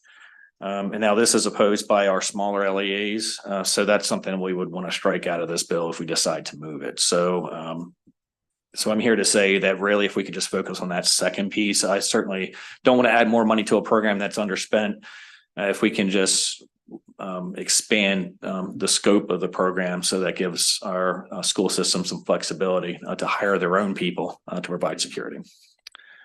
And I thank you all for the consideration, and hope we can do something in this regards, whether move the bill or do a BRFA amendment. Any questions for Delegate Grice? Okay, thanks, Steve.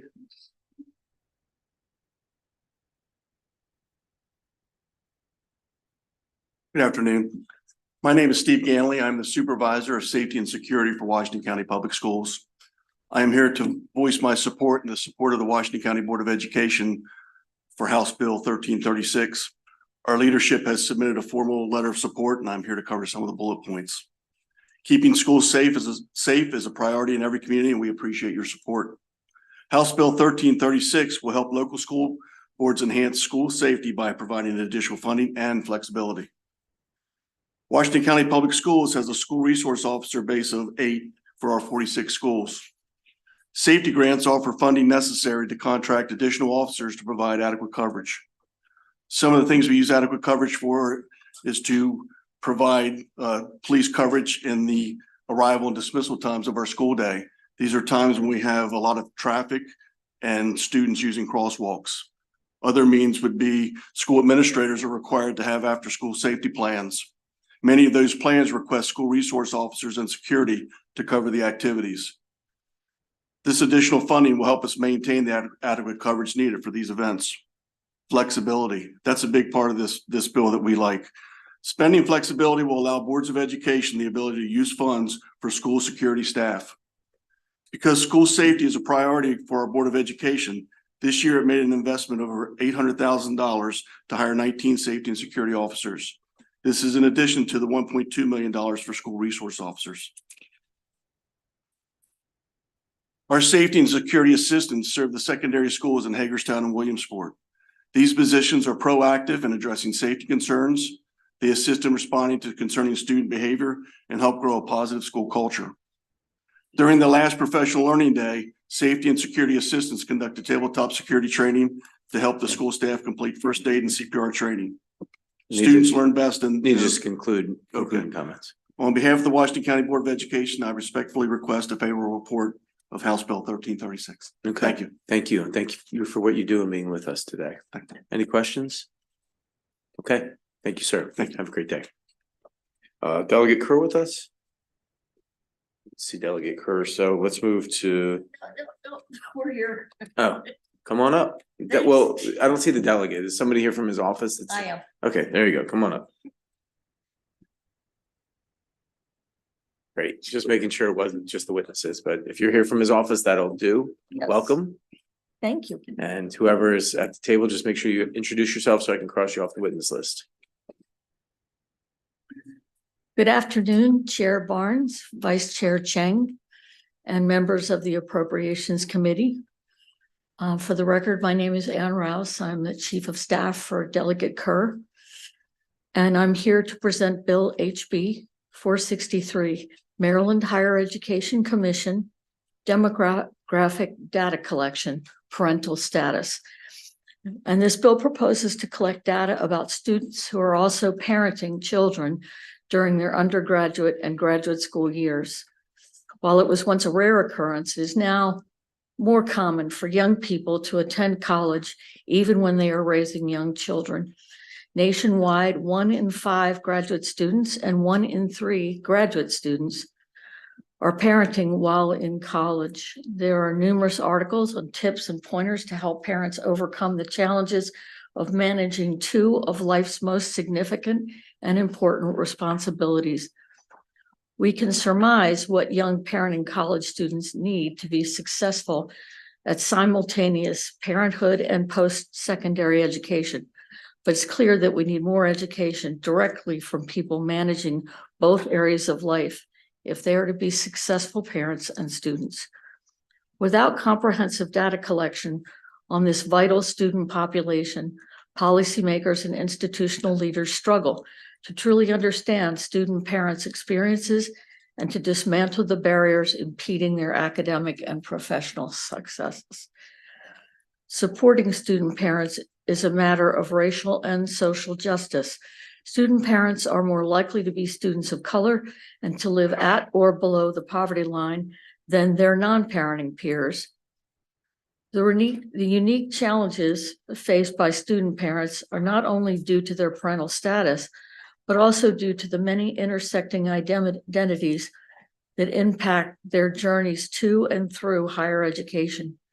Supporting student parent success will help the state of Maryland reach its goals in student retention and graduation rates for Pell-eligible students and students of color.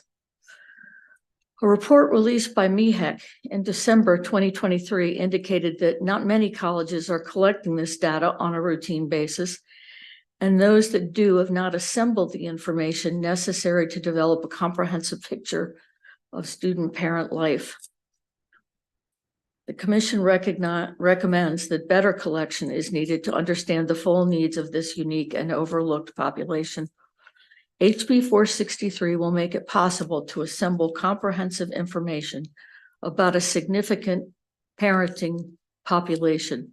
National data suggests that more than 70,000 Marylanders are parenting while attending college part or full-time. This bill aims to capture information about parenting students, which will increase awareness of the unique barriers that they face so that programs can be designed to meet their needs and increase the likelihood of their success. For instance, here in Anne Arundel County, Anne Arundel Community College, one of the most successful community colleges in the country, has an on-site child care center. The center serves two important purposes: providing care for the children of students in the community college, and also offering a hands-on learning environment for students in the school's early childhood education program. Through Bill HB 463, state and institutional policymakers and leaders will have access to data that more accurately reflects the unique challenges and opportunities that are relevant to student parents. Thank you. Thank you very much. You want to conclude? Yeah, I didn't know I had a 2-minute. Yeah, bill sponsors get unlimited time, witnesses 2 minutes. Go ahead, you can conclude. Go ahead. You want to finish up? Okay. Policymakers at every level will be empowered to make informed decisions and provide targeted support for this often overlooked population. Student parents deserve to be recognized and supported so that they can succeed in higher education and beyond. I urge the Appropriations Committee on behalf of Delegate Kerr to support 463 so that Maryland can continue to be a leader in higher education. Thank you for your time and consideration.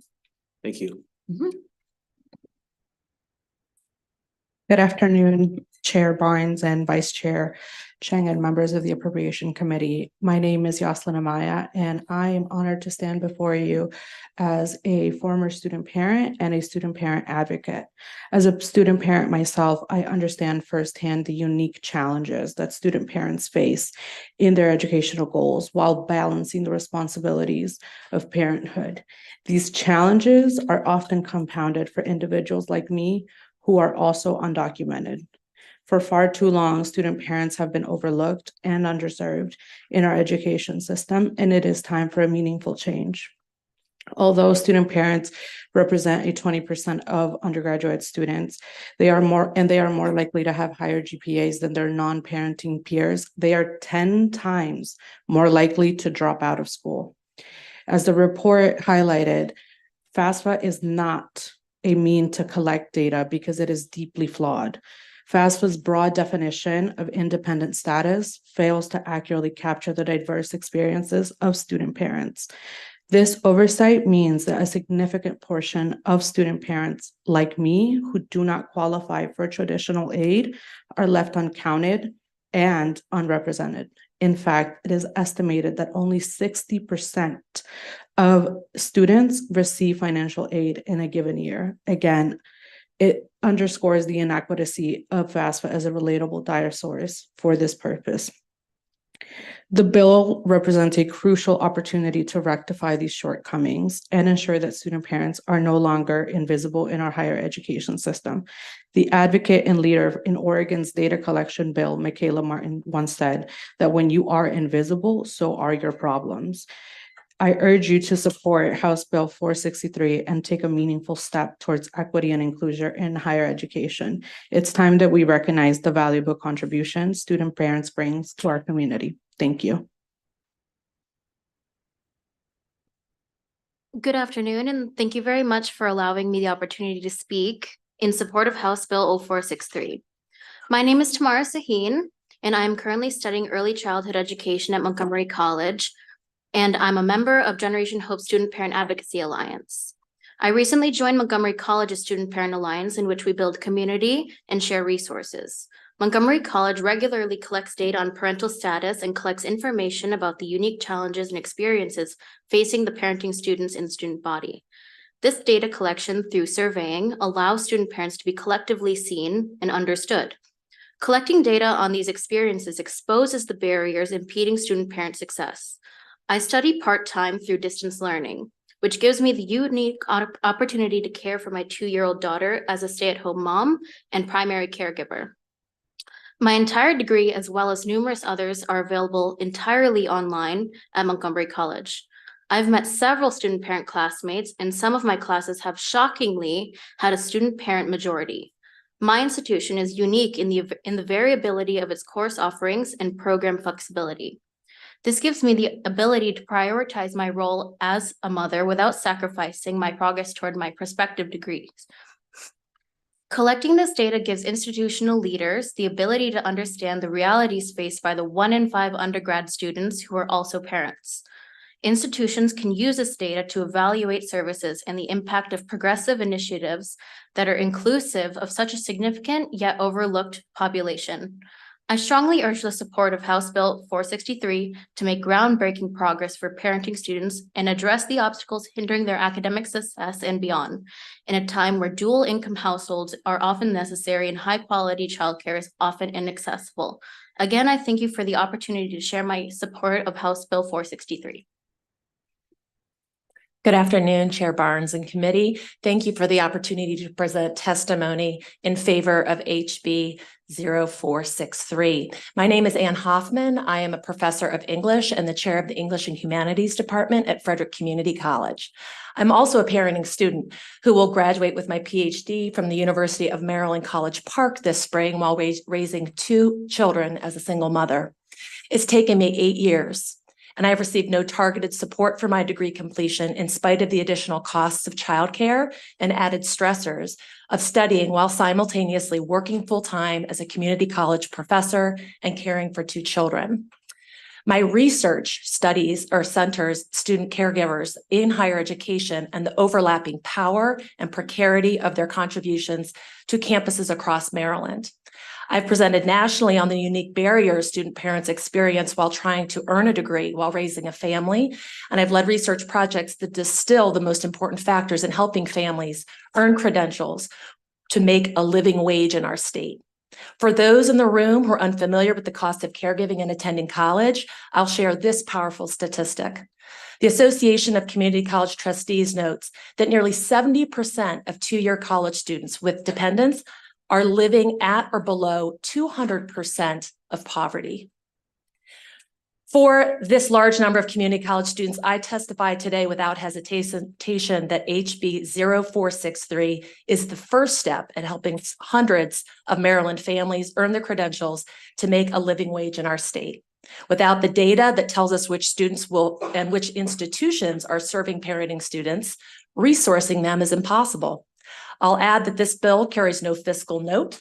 Yet the benefits it will provide for students and families in Maryland is profound. I urge the legislature to consider this bill essential to the implementation of the blueprint for Maryland's future and as a necessary component for helping public colleges and universities support the students proven to be the most motivated to complete a degree, student parents. Thank you. Thanks for your testimony. Is there any questions for this panel? Okay, thank you all for being with us. Have a great day. We have a few more in-person witnesses that I don't think we've gotten to: Josiah Klein, Erica Hernandez, and then we have 2 virtual witnesses after that.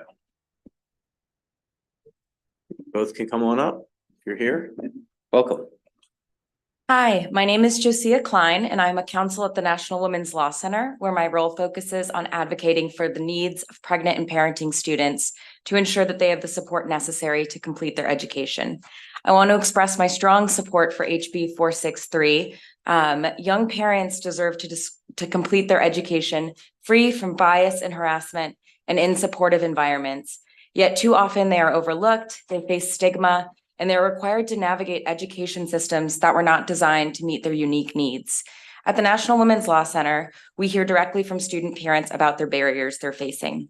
One student who was already a parent suffered a miscarriage and missed a math exam that was scheduled for that day. Despite Title IX's mandates that she be able to make up the test, her school denied her request to do so until we intervened. Without making up that test, she would have failed her class and probably dropped out, she reported back to us. Another student developed mastitis, a painful inflammation of breast tissue because of insufficient lactation accommodations. Students who reach out to us have described other vast challenges that they're facing, including housing insecurity, issues with transportation, and childcare inaccessibility. These experiences that I'm relaying come from student parents across the nation, but they're not isolated incidents. And if they're happening elsewhere, they're certainly happening here in Maryland. They illustrate how, despite earning higher GPAs than non-parenting students, parenting college students are less likely to graduate. Better data collection is an essential step to improve college completion rates for student parents. Without comprehensive data collection on this vital student population, we won't have the ability to identify and dismantle these barriers I've mentioned that are impeding their academic and professional success. I urge the Appropriations Committee to support HB 463. Questions from the committee? Okay, thanks for being with us. Have a great day. 2 virtual witnesses, Salma Elkbawi and Teresa Anderson. Julie, you can pull up whoever is on.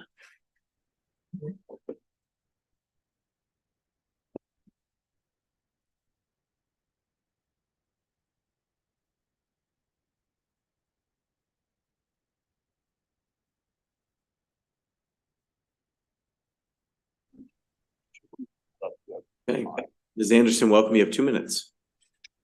Thank you so much. Can you hear me? Yes. Great. Thank you so much. Good afternoon. My name is Teresa Anderson. I'm a principal research associate at the Urban Institute, which is a nonprofit, nonpartisan social policy and research organization based in Washington, D.C. I appreciate you having me today. Just want to say that the views expressed are my own and should not be attributed to the Urban Institute, its trustees, or its funders. And I wanted to share that I've completed research that shows that supporting student parents supports family educational and economic well-being in the long run.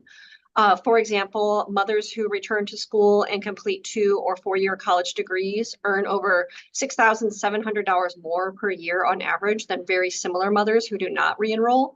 And that was in 2014 dollars, which I put in my written testimony. Actually, these days, that's $8,600 more for annual earnings gains. And their children are also 38% more likely to finish college. And their children also see earnings gains beginning in early adulthood. That research led me to a group of other researchers, advocates, and education stakeholders who are deeply passionate about student-parent issues. And in getting to know the field, I heard from various college administrators, faculty, and staff across Maryland that they wanted to do more to support their students with children. Parenting students are a very valuable population for colleges to attract and retain because they're a large portion of adults without degrees, and they're very committed to their studies, and helping them helps entire families and, by extension, communities. I arranged a meeting of several of these Maryland college stakeholders in January of 2022, and it became a monthly cross-college working group. And all the participants agreed that the lack of data was the first insurmountable hurdle in being able to support parenting students or parents who are pursuing college. So that group gained its own momentum and eventually became the champions of this piece of legislation. This bill is very important because without being able to count parenting students, characterize them and their academic trajectories, and identify them individually within a college, it's nearly impossible to design and tailor appropriate supports. If the state wants to support two-generational mobility and economic advancement, this bill is a great step forward. So I've submitted written testimony in support of the bill with more information about why this matters and insights from similar legislation in other states. And I just appreciate the opportunity to speak here today and open any questions the committee might have. Thank you. Thank you for your testimony, taking time out of your day to be here with us. Any questions for this witness? Okay, thanks for being with us. Have a great day. Wonderful, thank you. Thank you. Is Salma on? Okay. Hello. Hello, Chair Barnes, Vice Chair Chang, and the Appropriations Committee. My name is Salma Ilakbawi, and I am a policy analyst at the Institute for Women's Policy Research, and I'm here to express my support for House Bill 463. My organization's analysis of data from the U.S. Department of Education shows that over 3 million students are raising children while pursuing a post-secondary degree. 2.3 million of student parents are mothers. Data collection on student parent demographics is an essential tool in highlighting and better addressing the needs of this population. During a recent project, I worked on analyzing state policies that exist to support student parents. State actors in various states highlighted the gaps in data availability on the population of student parents. On a state, national, and private data level, student parents' data is limited, siloed, or non-existent. The lack of comprehensive data on student parents can lead institutions and policymakers to underestimate the prevalence of student parents and make their needs invisible. Data collection is important to create a complete picture of their experiences to inform better policies. My organization's research finds that demographic data collection covering student parents can enable states to better understand the magnitude of this population and help policymakers better understand how student parents interact with various support systems and safety net programs. Student parent data collection can also help state-run programs improve how they meet the needs of student parents. As a political scientist with a focus on intersectionality, demographic data collection is essential to highlight the gender and racial barriers that student parents face in order to mitigate the hurdles they experience in higher education. IWPR strongly recommends that states explore opportunities, including this bill, to improve data collection and research at all levels, support institutions to collect information on enrolled student parents, and identify ways to comparatively assess outcomes for this group. Demographic data on student parents is necessary to cultivate support programs on campuses for this unique population. Increasing awareness of student parents and the unique barriers they face while supporting efforts by policymakers at every level to make informed decisions and provide targeted support for this often overlooked population is essential. Student parents deserve to be recognized and supported to succeed in higher education and beyond. I urge the Appropriations Committee to support House Bill 463 so that Maryland can continue to be a leader in higher education. Thank you for your time and consideration. Thank you. And thanks so much for being with us. Any questions? Okay, have a great day. Thank you, you as well. Thank you. All right, we will turn to House Bill 7. That concludes the bill hearing. We'll turn to House Bill 771. Delegate Henson. Bring your panel up with you if you'd like, Delegate. I think I saw Delegate Henson come in.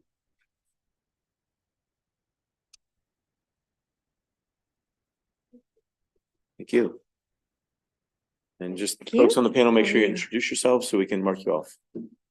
Thank you, Mr. Chairman. I am Delegate Shanika Henson, here to present House Bill 771, Public Senior Higher Education Institutions, Pregnant and Parenting Students Policy Requirement. This bill is an easy one for me because I think most of you in here know that I'm the proud mom of a student who is now in his second year of college. Well, when I was in my second year of college, I found out I was going to be his mom. I went into a campus health room at the University of Maryland Eastern Shore, where I was a student at the time. And I walked down a long hall and I said, hey, I need to take a pregnancy test. And the joke was, if they come from the right side, they'll have condoms. If they come from the left side, they'll have prenatal vitamins. And when she came from the left side, my heart sank to my toes. She told me that, in fact, I was pregnant.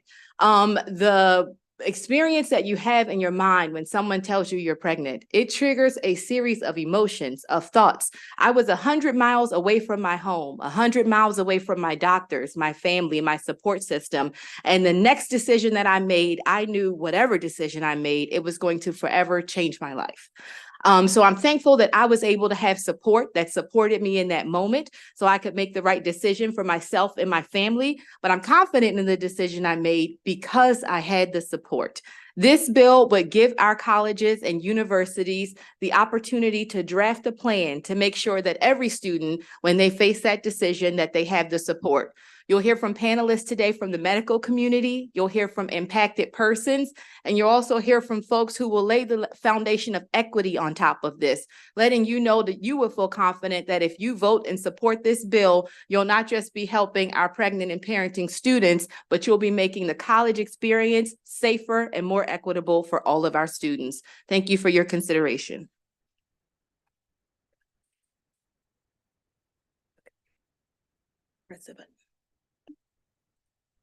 Good afternoon. My name is Jamie Harms. I'm a family physician who's practiced in the state of Maryland for over 30 years. Thank you for the opportunity to speak to the committee about this important bill, House Bill 771. As a family physician, I've taken care of many children. When children grow up in poverty, they are more vulnerable to trauma, malnutrition, and poor educational achievement. The National Center for Children in Poverty reports that the majority of children in low-income homes have parents without any college education. College-educated parents can access higher-paying jobs. 24% of children who have parents with some college education live in low-income homes, compared with 57% of children of parents with a high school diploma and no college, and 82% of children whose parents don't have a high school diploma. Those are stunning numbers, aren't they? College is important to keep children out of poverty. HB 771 is a pro-child bill. Getting a college education is difficult enough.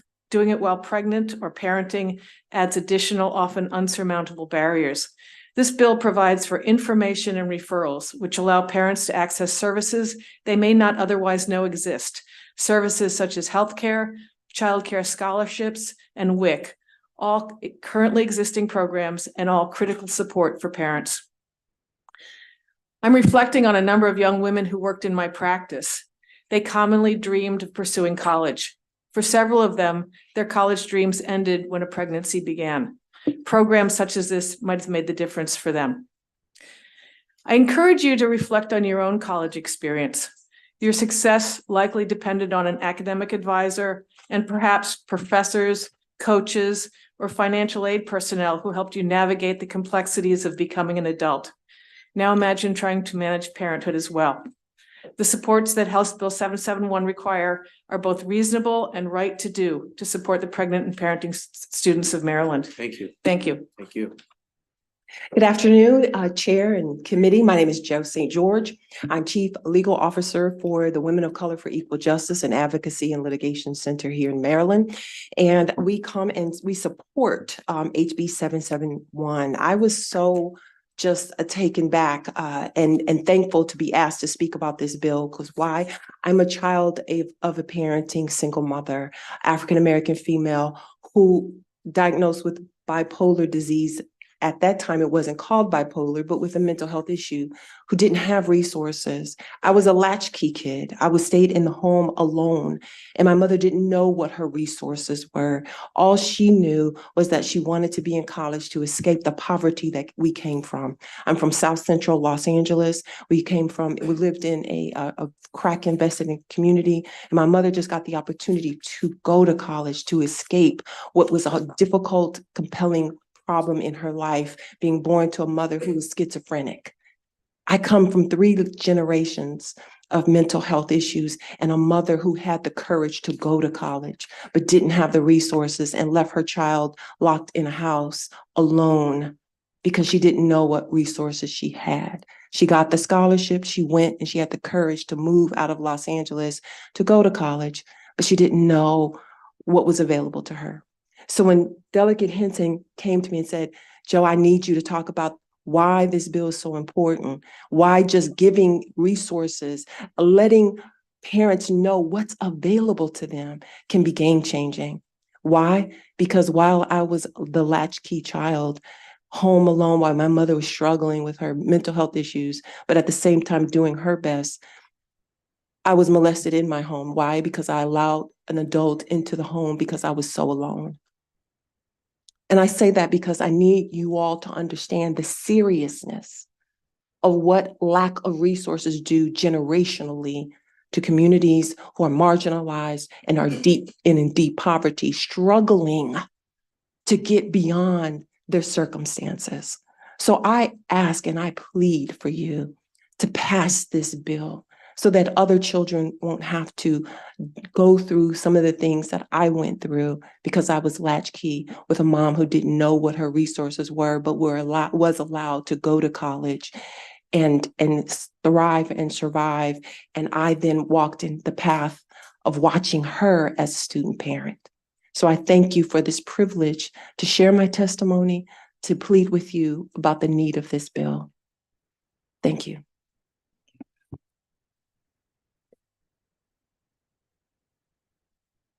Good afternoon, Chairman and members of the committee.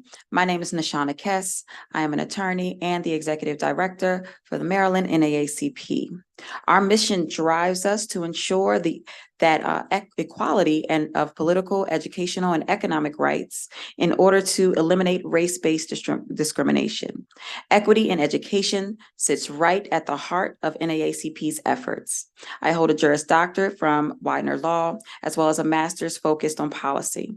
I testify today in strong support of HB 771, as I myself struggled firsthand juggling parenting while attaining my college degree. HB 771 requires Maryland public colleges to have policy supporting pregnant and parenting students. The policy would provide referrals to existing government assistance programs for childcare, nutrition, healthcare, and adoption services. They would also offer academic flexibility through priority registration and schedule accommodations. This allows pregnant and parenting students access to resources and accommodations needed to continue pursuing their college degree while managing parental responsibilities. The bill does not create new programs or require colleges to spend additional funds. It simply directs schools to support some of the most vulnerable students seeking education and economic stability while raising children. At 18, I was a new parent. I began pursuing my philosophy degree at Morgan State University, and finding childcare was extremely difficult. I also like to preface this by saying my son's father was supposed to watch him, and I often had issues with that happening. So I found myself attending classes with my son. And on one particular day, I had to move a desk from inside the classroom to the hallway so that I could still attend class and still listen to some of what was happening and still care for my child out in the hallway. That day, I didn't really learn much, but I was there and present.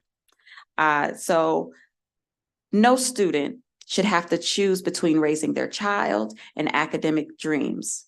Yet the stigma remains for mothers and fathers that continuing school isn't realistic. You can imagine there were many people who told me to leave school. And I just wanted to highlight that 1.1 million fathers are balancing school while providing for their children, and 2.7 million mothers are also balancing school while caring for their children. I want to thank Delegate Henson for crafting this legislation, acknowledging the perseverance and grit of student parents determined not to drown in statistics. Thank you. Thank you. Reminder, witnesses have 2 minutes, so if you hear the bell, you just need to conclude. We won't cut you off, just wrap up your comments. We have That is the sponsor panel, Mr. Chairman. okay. And somebody else, that ends the sponsor panel. Okay. Yes, thank Well, you. is there any questions for the sponsor or the sponsor panel?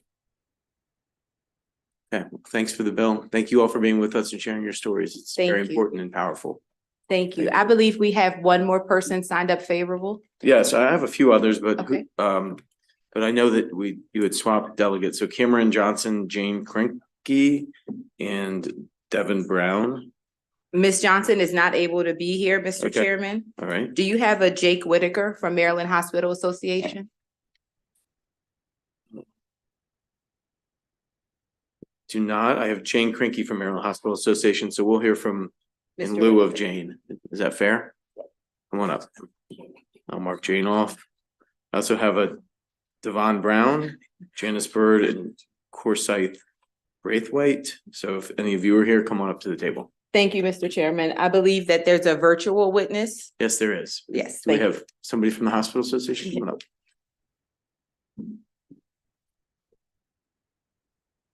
Great. Thank you, Mr. Chair, Mr. Vice Chair, and members of the committee. On behalf of the Maryland Hospital Association, I'm here to testify in support of House Bill 771. We know that access to wraparound services like childcare, tutoring, transportation assistance, and school accommodations support individuals from underserved populations to access education and complete these programs. For example, we know in the nursing field, on average, 20% of nursing students will drop out, most within the first semester. This bill will help address some of those social determinants that will support their success in education.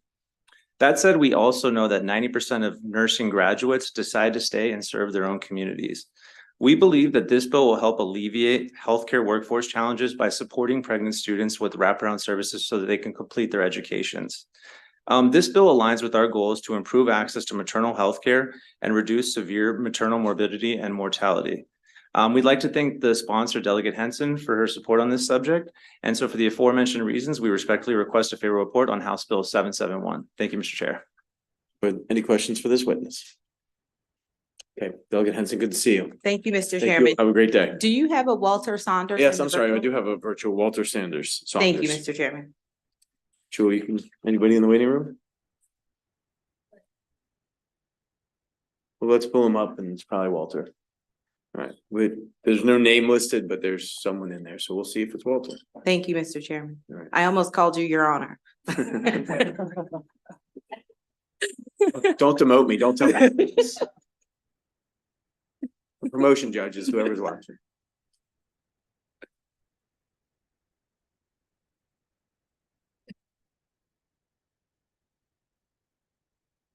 Okay, do we have Walter in the room? Can you turn on your camera and turn on your audio? Is that you, Walter? You're on. You have 2 minutes. Hey, we're with you, bud. All right, I see you connecting to audio.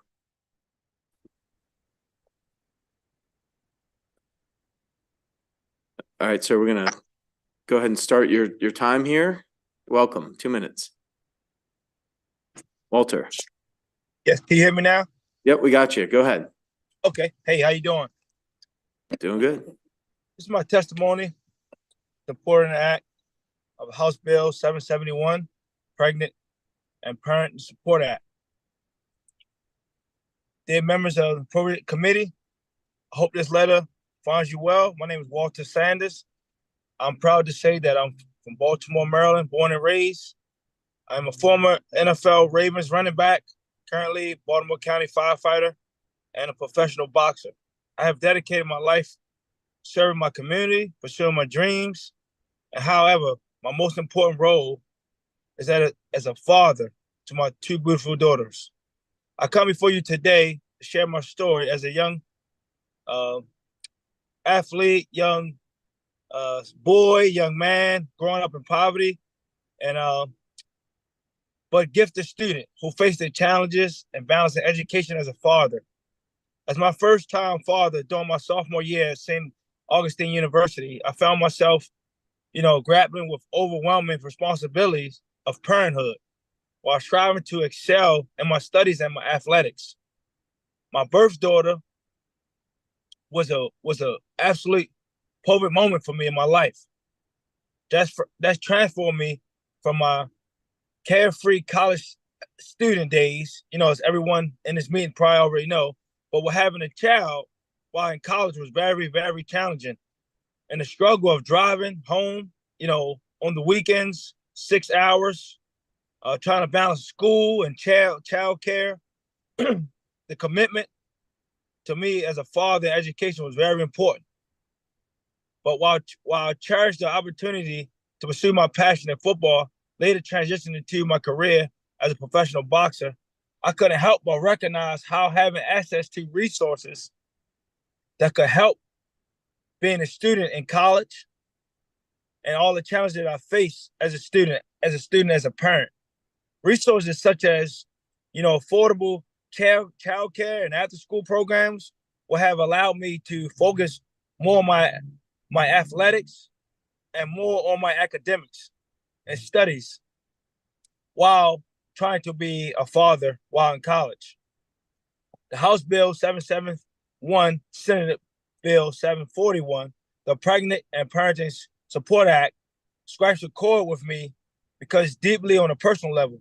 The legislation recognizes the struggles faced by student parents like myself, seeks to provide them with the support they need to succeed academically while making accommodation for classes and resources. The bill. Thank you, sir. Yep, you can go ahead and just wrap up. Anything to conclude?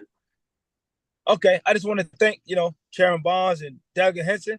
But the biggest thing is when being a father or being a parent in college, the biggest thing is you want your time with your child and you need resources for that.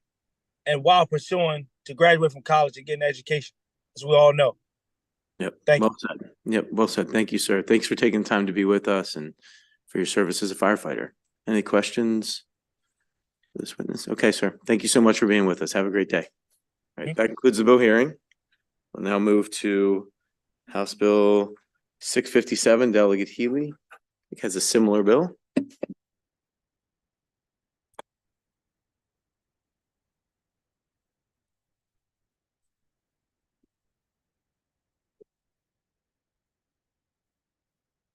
Welcome, Delegate Healy. Great to see you. Great to be here. And I'm happy to bring this bill. It is similar, but it's a little bit more modest in what it proposes. In fact, it's a lot more modest.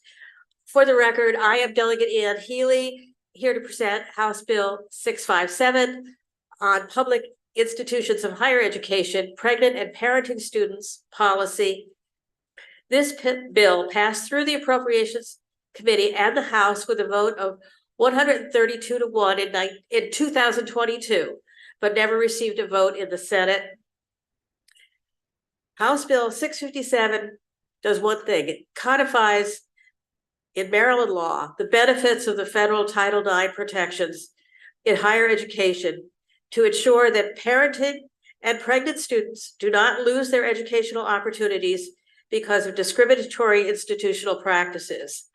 This bill is modeled on a similar law passed in California in 2019. The bill before you requires institutions of higher learning to maintain a policy related to pregnant and parenting students that is consistent with the federal Title IX, and which prevents higher education institutions from forcing pregnant or parenting students to withdraw or limit studies. It requires, based on federal Title IX, it requires institutions to allow pregnant students and parenting students to take a leave of absence and return in good academic standing.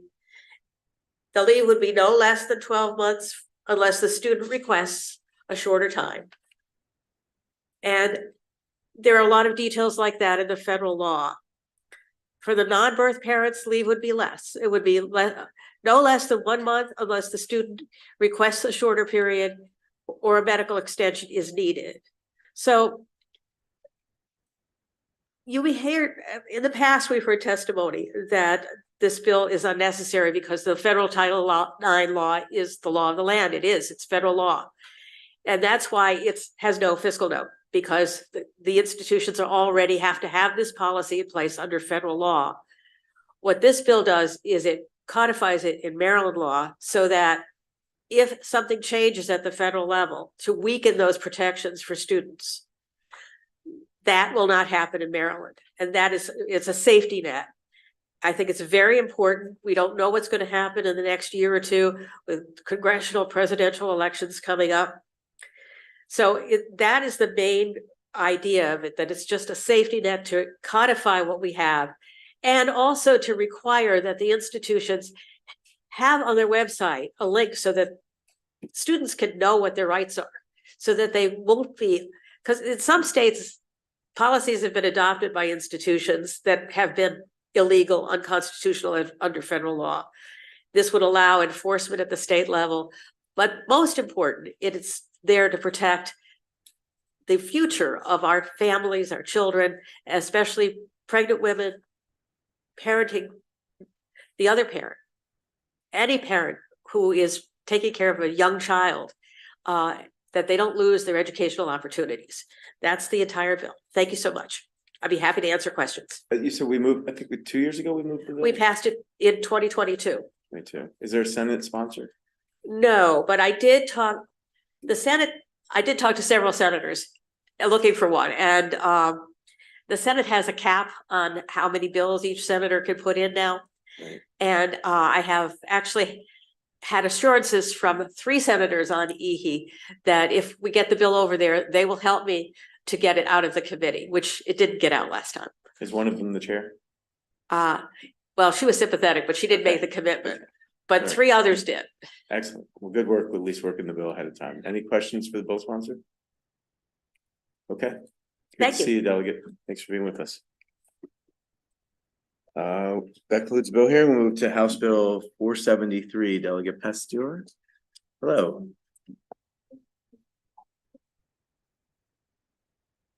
Welcome, Delegate. Well, thank you. Good afternoon. Good afternoon, Chair Barnes, Vice Chair Chang, and members of the Appropriations Committee. I am Delegate Cheryl Pasteur, and I'm here to speak on behalf of the many undocumented students in Maryland. House Bill 473, undocumented students, out-of-state tuition exemption eligibility. Now, the blueprint for Maryland's future tells us to prepare our students to go into the world, to successfully attend college, to be ready for that, to go in, attend college, or to leave high school and meet the world prepared for a path leading to a career, inclusive of the military. We tell them this, whether they were born here or came here with parents or guardians. They came, and when they came, they became ours. And with our assistance through laws, most of these students will have an opportunity for lives that their parents fled from other countries to find. Fortunately, over the years, past legislators have penned and amended bills to make education more reachable for them. But we still have a lot of work to do. House Bill 473 asks us to amend one section of the requirement for in-state school tuition, the reduction of the number of years for which students or their parents must submit state taxes. We're asking that that requirement go from 3 years of taxes, state taxes, to 1 year.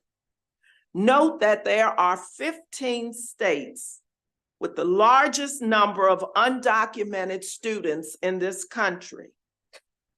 And those 13 of those 15 states currently extend in-state resident tuition to them with no state tax as a stipulation for eligibility.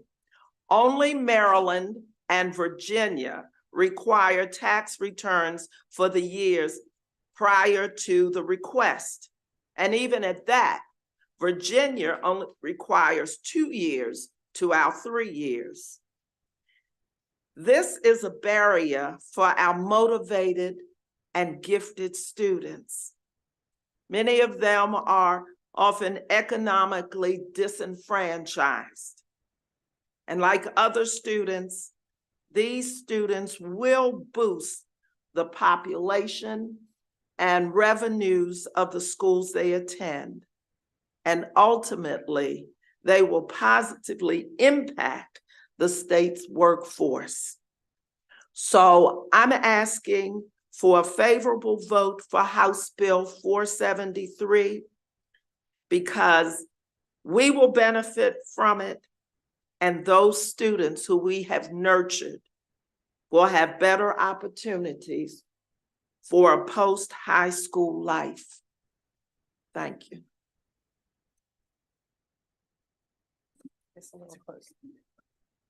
Excuse me. So good afternoon, Chairman Barnes and members of the committee.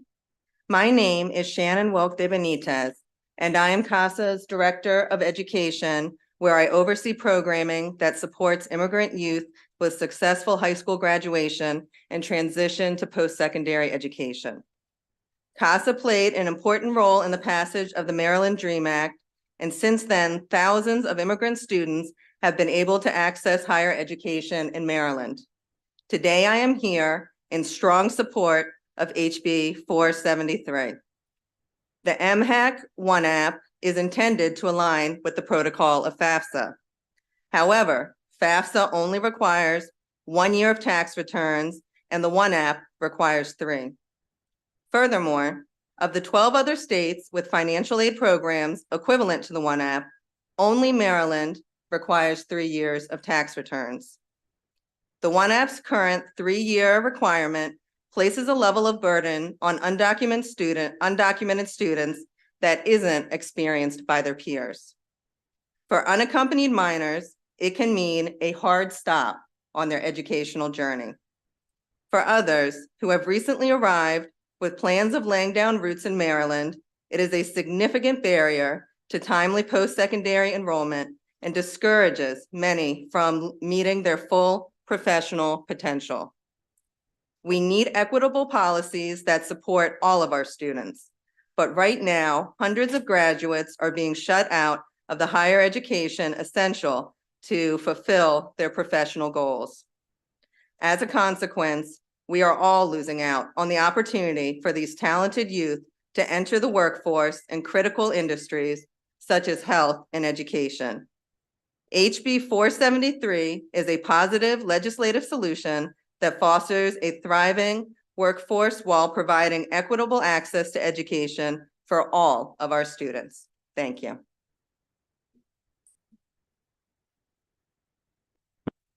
Good afternoon, Chair and members of the committee. My name is Andres. I'm a Guatemalan immigrant who immigrated to the United States at the age of 16. I live in the District 47B, and I'm sure I'm here supporting the HB 473, a bill that would change the life of many immigrant students. Upon arriving here, many difficult situations arose in various aspects of my life. But despite everything, in 2023, I managed and graduated from High Point High School in Bettsville. Right now, I'm studying at Prince George Community College, majoring in secondary education, and I plan to transfer to a 4-year university and continue studying until I obtain my bachelor's degree, so I can work as an educator at the same school where I graduate. All of this would not have been possible without financial aid, which was difficult for me to acquire because my father's taxes for the last 3 years were in 2 different cities in the state. I'm glad that I managed to do it, but on the other hand, I felt sad because my other classmates and friends who had big goals in life and dreamed to attend a college could not because they did not meet the requirements to qualify for financial aid or had to take only 1 or 2 classes per semester, paying out-of-state fees. All of the people that I have met are hardworking young individuals eager to pursue their educational careers, to move forward and create a better future for their families. Opportunities like creating HB 473 can bring about significant changes in society for young people like me. So I respectfully urge you to issue a favorable report on HB 473. Thank you. Thank you. Good afternoon. My name is Jacqueline Allier, and I'm a college and career counselor in Baltimore County, and I'm here to urge strong support for HB 473. I'm a counselor in a school where about 1/4 of my students are undocumented. When I meet with an undocumented student, I cannot offer them a path to the military. I cannot send them into the workforce.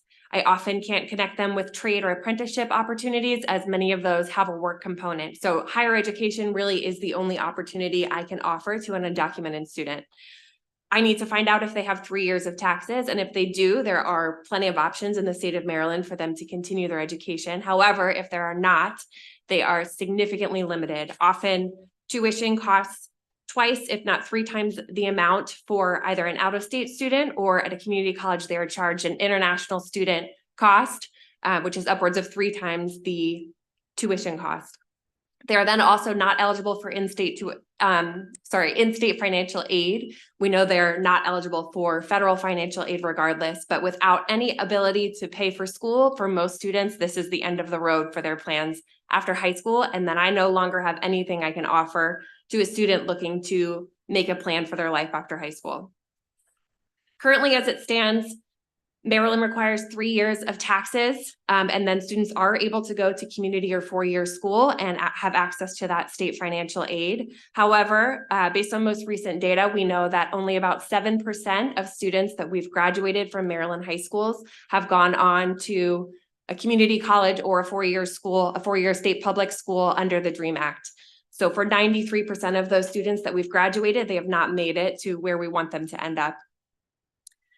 Many of our students are interested in areas that are workforce shortage areas, like healthcare. About 50% of the students that I have that are undocumented are interested in a healthcare area that would address the workforce shortage in the area as well. So for these reasons and many more, I ask for a favorable report on HB 473. Good afternoon. My name is Elena Walsh and I am a college counselor in Baltimore City. I am here because I strongly support House Bill 473 and the increased access to out-of-state tuition exemption for undocumented students. I work in Baltimore City schools where we have a large population of undocumented students that have come to this country in search of more opportunities and a better life. However, after working hard in American schools for years, often after learning a second language just to be successful, these students are met with few post-secondary opportunities. Take Luis, the valedictorian who witnessed the murders of both of his parents in his home country, who went from knowing no English at all to earning 4s and 5s on all of his AP exams in just 3.5 years. He has the most incredible mind of any student that I've ever worked with, and he had dreams of becoming an environmental engineer. Instead of changing the world, he is working at a gas station as he awaits for his asylum approval. He could not file 3 years of back taxes because he was not working for all 3 years, so there were no taxes to file.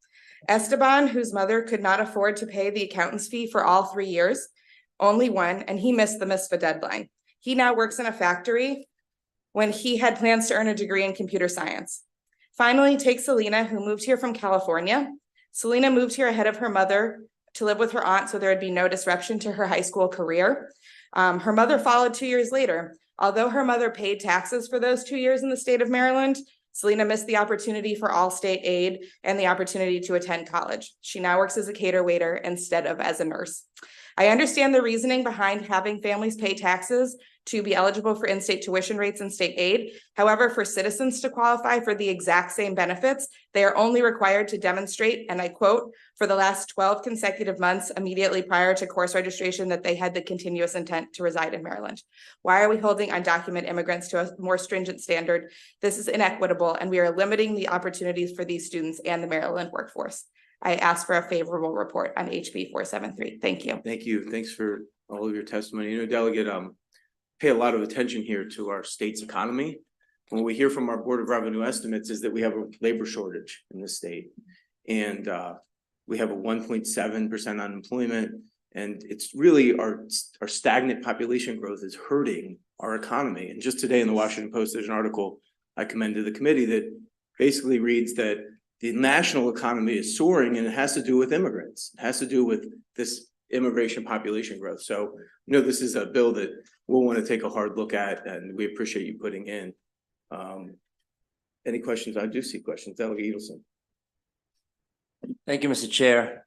I just wanted to say, as somebody that moved to this country at age 15 to pursue an American education and my own American dream, I want to thank you so much for bringing this bill. Thank you. Thank you.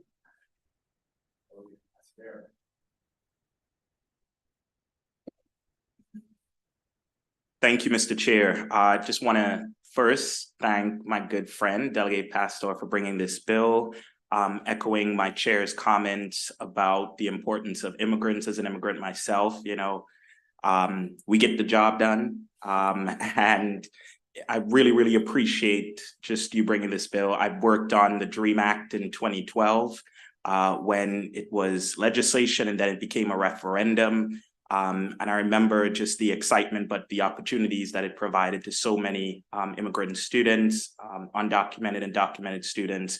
And really, really appreciate you all for bringing this and just sharing your testimony. Thank you. I think this is really unfinished work of the DREAM Act and ensuring that, we're expanding as much as we can so that folks that are here, Marylanders, regardless of documentation or status, that they're able to access higher education and then contribute, right? So thank you all so much as an immigrant.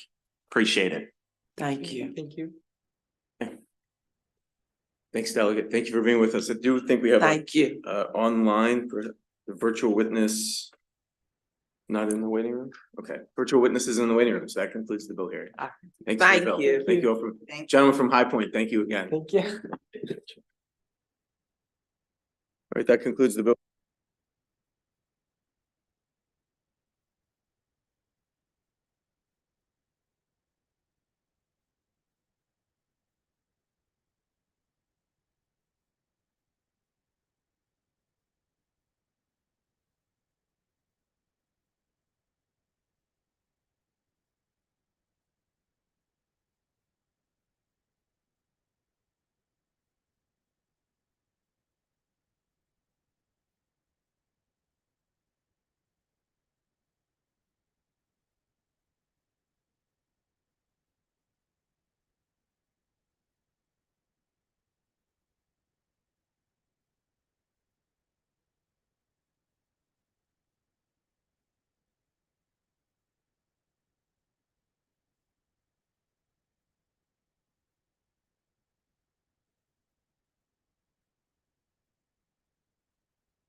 Catch your breath. I'll go first.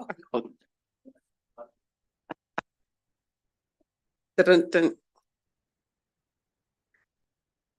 Sure. Good afternoon, Mr. Chair, Mr. Vice Chair, and to my wonderful friends of the Appropriations Committee. For the record, I am Alethea McCaskill, and I am here to ask for a favorable report on House Bill 1224. So House Bill 1224 requires that the comptroller allocates $5 million annually from the state's unclaimed property fund to the Community Development Program Fund, and it does not incur costs from the Community Development Program until money is appropriated in the state's budget. The funds will be used for operating budget for community-based organizations to use for affordable housing, neighborhood and commercial revitalization, housing and financial counseling, and more. This allocation will help address some of the current challenges in the housing market, keep it also keep in mind that in 2018, this bill had been established and passed and went into law. But we want to make sure that this becomes a permanent fund so that we don't have to worry about sunsets and us coming back to hold up this esteemed Appropriations Committee. As you have already read in your favorable testimony on your floor system, I'm sure you have, you'll see favorable testimony from MACO, the Arundel Community Development Services, Habitat for Humanity of the Chesapeake, Maryland Affordable Housing Coalition, and the Baltimore Jewish Council, just to name a few. I mentioned these favorable organizations just to give you all an understanding that this bill is supported throughout the state and would help retain businesses, support new and legacy home ownership opportunities, and create new businesses and improve public spaces. And I just was having my staff and I were looking over some research, and I just wanted to, for those curious minds who probably already know, but since it's late in the day, I'll remind you again. There's a proclamation that was done most recently on February the 1st, 2024, signed by our wonderful governor and lieutenant governor and the state secretary. And this is just reminding us that this funding would come from the unclaimed property state funding, and that this is funding that lies dormant for 3 years, and that the state makes every effort and is unwavering in its commitment to reunite citizens with their lost or forgotten assets. I just wanted to also let you know that we usually recover about $5 million returned to the state annually, $5 billion, I'll say. And this past fiscal year, we had $315 million of unclaimed property from businesses and organizations. And this wonderful state was fortunately able to return 81 million to its rightful owners. So I just wanted to add that just to let you know, because I'm sure someone wants to press their button and ask about where the fine funding would come from. And now I'll turn it over to my esteemed panelist, Ms. Claudia. Good afternoon. Thank you so much for your patience, Chair Barnes and members of the House Appropriations Committee. My name is Claudia Wilson Randall. I'm the Executive Director of the Community Development Network of Maryland. We are a statewide network of housing and community development partners across the state. And I'm here today to speak strongly in favor of House Bill 1224 to get funding for the Community Development Fund, which was established in 2018. I want to just talk about some of the work that our members do. Top on the list of priorities is affordable housing statewide. As you know, we are short about 100,000 units of housing for people making less than $80,000 a year. That is an urgent priority in which my members are engaged in across the state, but they are also involved in single family, affordable home ownership, neighborhood and commercial revitalization, housing and financial counseling, small business development, and other community services. And these are organizations that are at the forefront of community partnership. They are working on all levels to help communities, and they're the local economic first responders. So I would also say that over the last 2 years during the pandemic, these are the organizations that have seen high costs for labor, supplies, insurance, and that makes their work all the more challenging for the communities that they serve. And so it's with this that I ask your favorable report for House Bill 1224, and I thank you so much to our sponsor. Thank you so much. Any questions for the bill sponsor of the panel? Okay, I do think we have 2 more witnesses, Lisa Sorrow and Ellen James. I don't see them, so. Is Tasha James on that list? Tasha Gresham James? But since 2 other folks didn't show, I'm happy to hear 2 minutes from Tasha.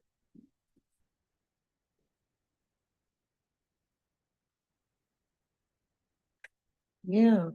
Thank you, esteemed committee. Just wanted to, I am Tasha Gresham James, Executive Director for Dundalk Renaissance, serving not only Black and Brown, but also white community. And we do utilize the funds that we receive from Bernie, but also understanding that our organization would not be able to make the impact that we do. We've been able, just in the last 5 years, to serve over 100 senior homes, make them safer so that they can remain in their homes safer and longer. We have also given out a total of over 100 homebuyer grants to new homeowners who are looking to purchase in the Dundalk area, southeastern Baltimore County and Baltimore City.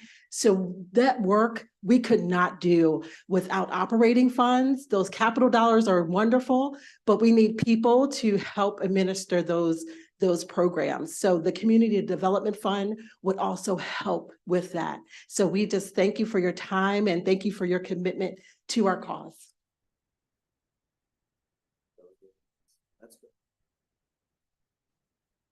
Thank you, Mr. Chair. I just have to commend Dundalk Renaissance. I've seen it in action. I've seen it with my own eyes, how it works in this. I applaud you for bringing the bill, Delegate McCaskill. Thank you. Thank you, Delegate Metzger. Bill Herring, thanks for being with us. Thank you. Thanks. All right, we have one bill left. Delegate Riley, will be with us. Got a local bill here. Come on up.